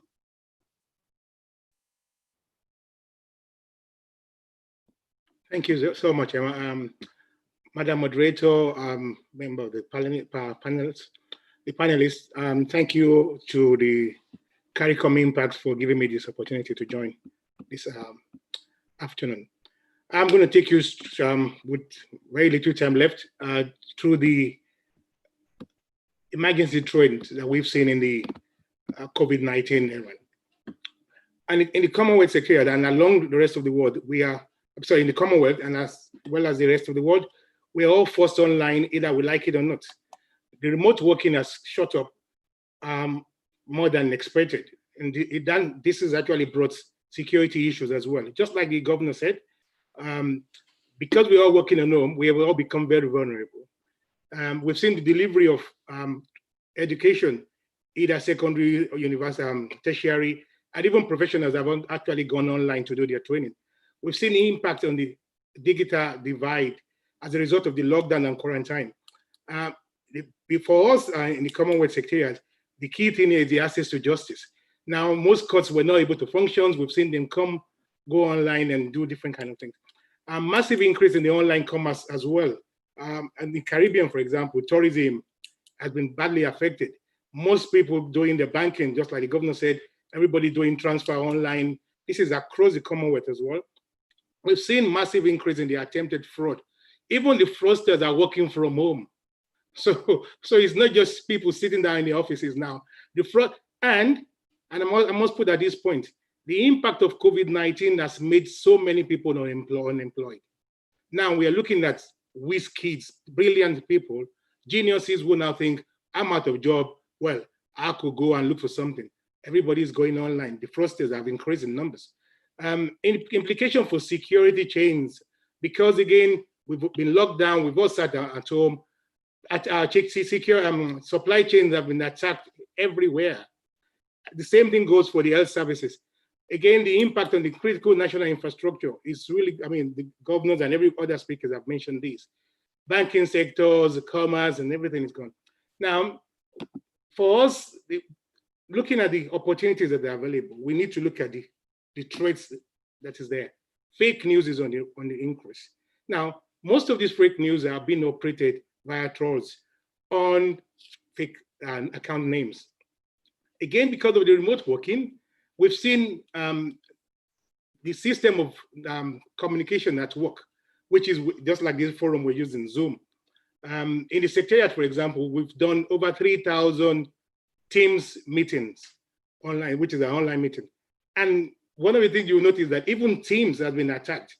We've seen Microsoft correct their own sub-domain vulnerability. I think they've just sent the update on that. We've seen computer literacy. Now, before COVID-19, everybody says, yes, okay, well, it doesn't concern me. I'm not a government worker. It doesn't. Now, everybody is vulnerable, including that man, the farmer on this, in his farm, the poor man on the street. We all carry devices, either we like it on a mobile phone, these for banking, and because of the lockdown and quarantine, we are all like a global network of what do you call it? Outputs, a global opportunity for the fraudsters to capitalize on. The downside of this is we have not put our money where our mouth is. We've not really gone back to do training for everybody. It's not just the professionals. It's not just the bankers or the government worker. I'm talking about right from day one. Every small kid, my grandson can use a mobile phone. He picks it up and uses. Yes, we need to take them back from training. So again, innovation and technology. We've seen big guns in the industry working together. Only recently, and I'll tell you, only recently, Facebook and Twitter, Microsoft, LinkedIn, YouTube, they just came back to say, look, we are going to crack down. I'll read this quote. We're helping millions of people to stay connected while we're also jointly combating fraud and misinformation about the virus, elevating authoritative content in our platform, and sharing critical updates and coordinating with government and healthcare agencies. Now, what this means is, this is an opportunity per se. It is time for everybody to come together, rally. Cybersecurity is not a one-man effort. It's a collective responsibility. And that is what the cybersecurity declaration is all about.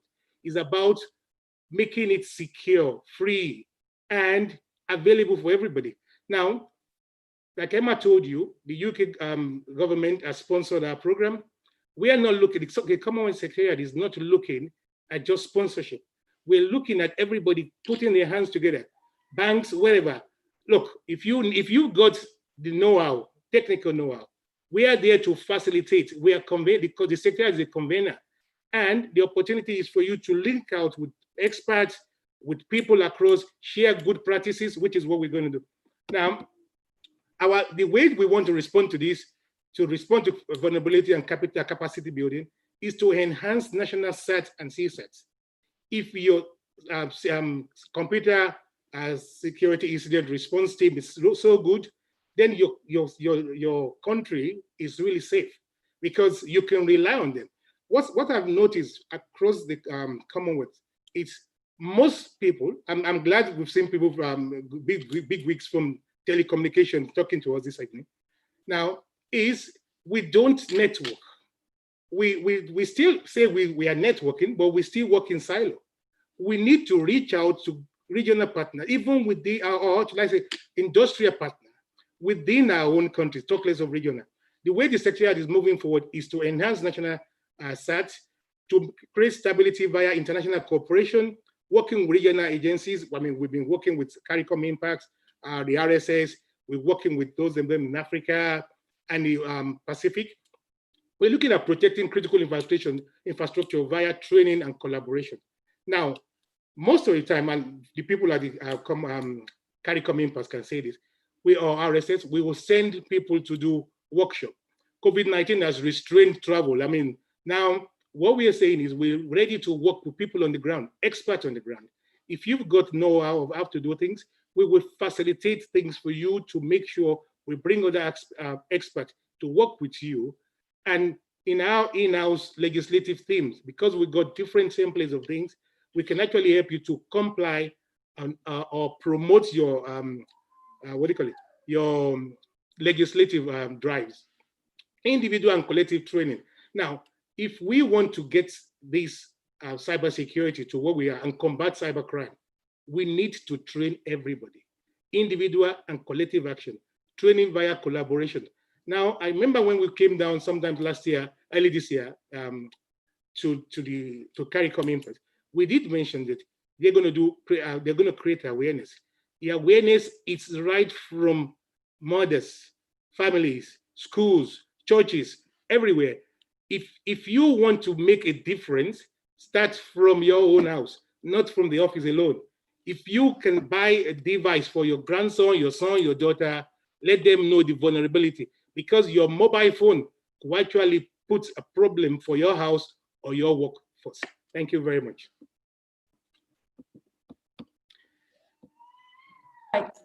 Thank you very much, Commonwealth, to the Commonwealth Secretariat on pointing us to the Commonwealth Cyber Declaration and some of the pilot projects that have been embarked upon, and the possibility for additional help.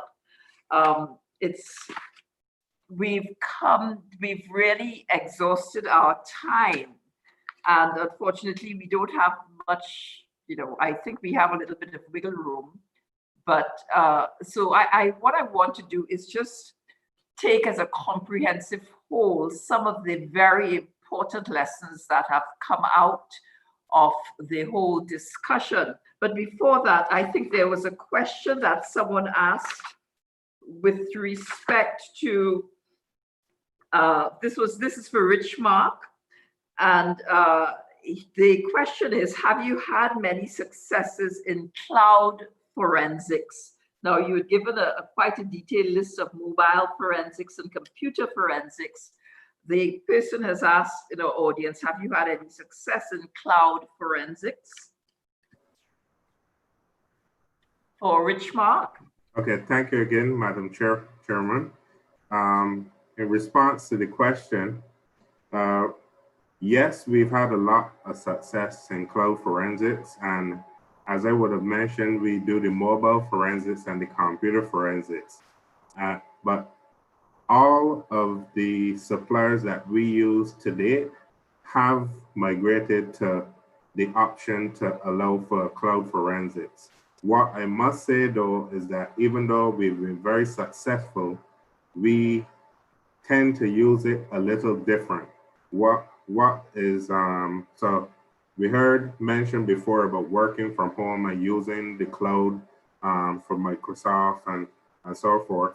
But in our case, we might use the cloud forensics to look for a backup of a database.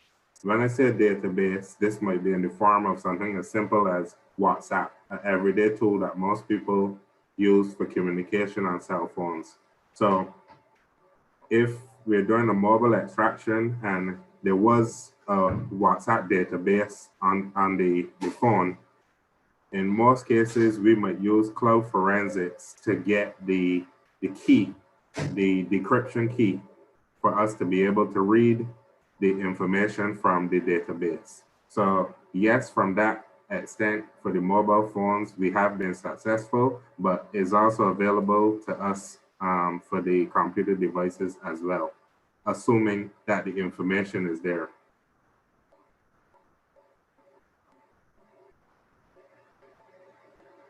Thank you, Rich Mark. I think we have another question, and this is for the panel, and I'd really like the panel to, consider the question and answer as concisely as possible. What is the opinion of the panel on cybersecurity in telemedicine? Are there any Caribbean regulations in this regard? And this is a very interesting question from the point of view too, that we are in the fourth industrial revolution, in which you're not just talking about the digital and the physical, you're talking about the biological as well. And that is quite an interesting question. I don't know whether anyone in the panel would like to take a stab at the answer for this question. I'll take it. Yeah, so that's a very good question. So, I mean, as you would see in countries like the USA, their healthcare specific regulations such as HIPAA or high-tech, which are very much geared towards healthcare data and protection of that sensitive data. But as we have transitioned to more blanket type of regulations such as GDPR, they've created a new category of personal data or that is known as sensitive data, which includes healthcare, biometrics, etc. And as a number of the emerging regulations across the region have been patterned against GDPR, that those legislations do include healthcare data or data that would be transmitted for telemedicine.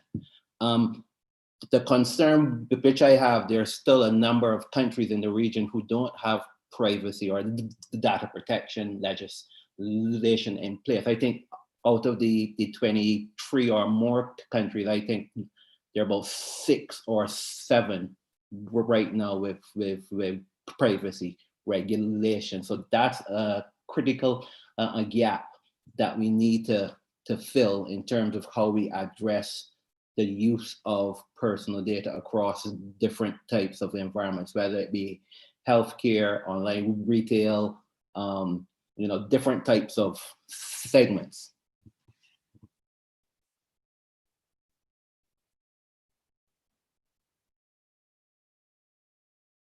Does any other member of the panel, would they like to add their comment on this whole issue of the telemedicine and cybersecurity?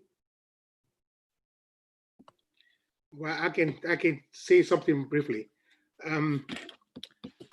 Unfortunately, I'm not too conversant about the telemedicine in the Caribbean, but from the UK, where we virtually had because of COVID-19 and the lockdown, we've not had access to seeing our GPs. Now, what that's forced us to do is for the GPs or the doctors to make phone calls. Now, again, just like Neil said, we've got the GDPR to protect us and protect some sensitive data. Unfortunately, the way we operate is different. Whereas you could go to your doctors and silently see them and there's nothing on the phone, now what you have is somebody will call you first and say, I need to talk to you about blah, blah, blah, or you book an appointment with the doctor, takes your details, the doctor will call you back. Now, in the days where we now see people impersonating, it is quite easy for anybody to pick the same call up and say, yes, I'm Mr. This and that, Dr. This, take your details, ask you questions that is really, really supposed to be sensitive data, take more than what is there and actually use this to do other cyber fraud. Remember, for every cyber fraud that we see happen, especially phishing, it doesn't just stop with somebody sending you an email. It's somebody doing a bit of investigation. Unfortunately, we haven't got the time for me to show slides. They go back on your social media, they check so much data to get so many things about you. Now, because somebody's saying I'm your doctor, they can confirm your date of birth. It doesn't need to, I just say confirm your date of birth, you give it to him. Come back, confirm your address, confirm this. And these are the details that are really important to continue or to do any fraud. So in light of to answer that question, the key thing to stop this or to control this is data protection. If there is any reason for you to feel, oh, hold on, you could ask your doctor, how do I know this is the doctor asking me? Or I'm sorry, you should have my data. I mean, it's entirely up to you, but data protection and GDPR can guide you too. Thank you. Right, thank you very much. I have a question with respect to, this is for Dale. So this project for capacity development to combat cybercrime in CARICOM member states. This is one aspect of the implementation of your regional cybersecurity and cybercrime action plan. Yes. What other activities are being supported by regional projects of this nature under the action plan?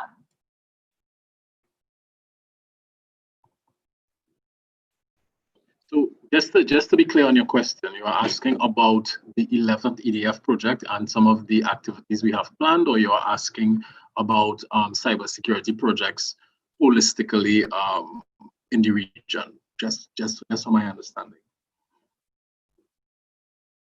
Your mic is mute. I can't hear you. Yes, we have an action plan that has to be implemented.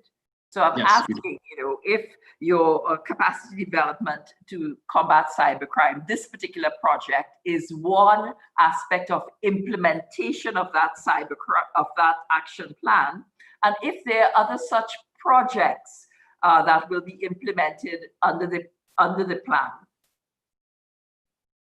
Well, what I could speak to is, in particular, is this particular project. I know that there are similar projects on stream, but I would not want to speak about other donors and their project deliverables. But I would prefer to focus on our deliverables for this particular project, which would actually be in the form of first responder training, training for our legal professionals. We also intend to do train-the-trainer programs, and also do curriculum development for our policing schools and even CERTs and the universities, so that we can actually build capacity as it relates to our cyber security and cyber resilience in the region. Also, we are actually working with our intelligence agencies and to actually build capacity in that area, because we recognize that evidence collection and intelligence collections are two parallel streams as we go towards successful detection and prosecution of cyber criminals and even criminal gangs, as we have seen during the COVID-19 period. So those are some of the things that we have on stream. Just as I'm on the floor, I'd just like to mention, I observed that there was a question somebody asked about statistical data collected by Impacts, and if we are able to, in a position to share those. Unfortunately, I am not in a position to share statistics, but what I can speak of at this point in time is some of the trends that we have observed over the last 3 years as it relates to some of the cyber activity. Obviously, I know my colleague from Jamaica, Deputy Superintendent, spoke about some of the online scams. Obviously, we saw that. We saw online child exploitation. We saw a few DDoS attacks in 2018 and 2019. We saw smishing, which is SMS phishing. We saw some business email compromises, some attacks on government websites, and malware.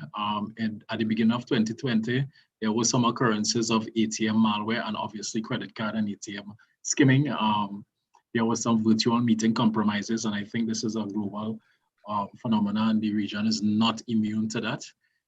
We also saw a host of malicious domains popping up with persons actually trying to access funds using the pandemic as a reason to defraud potential victims. And we also saw online PPE teamed scams as it relates to the COVID-19 PPEs. So those are some of the trends that we observed over the last 3 years, 2018 to 2020. So that's what I can speak of.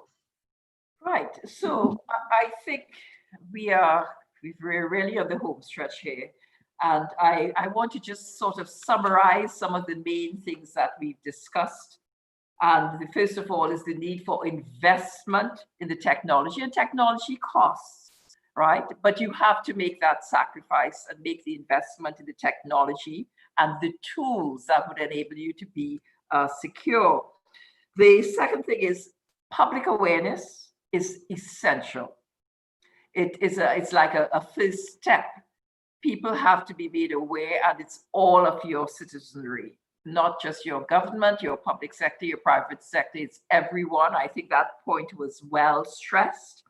And of course, building the skills and the expertise.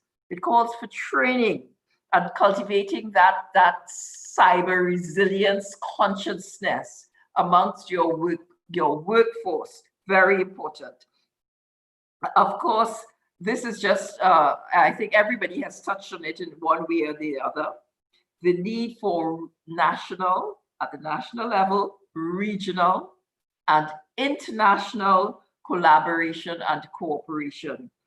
The chain of cyber resilience is as strong as its weakest link. And you may be in a good position in your country, But if the rest of the region is not in a good position, is weak, we are all vulnerable.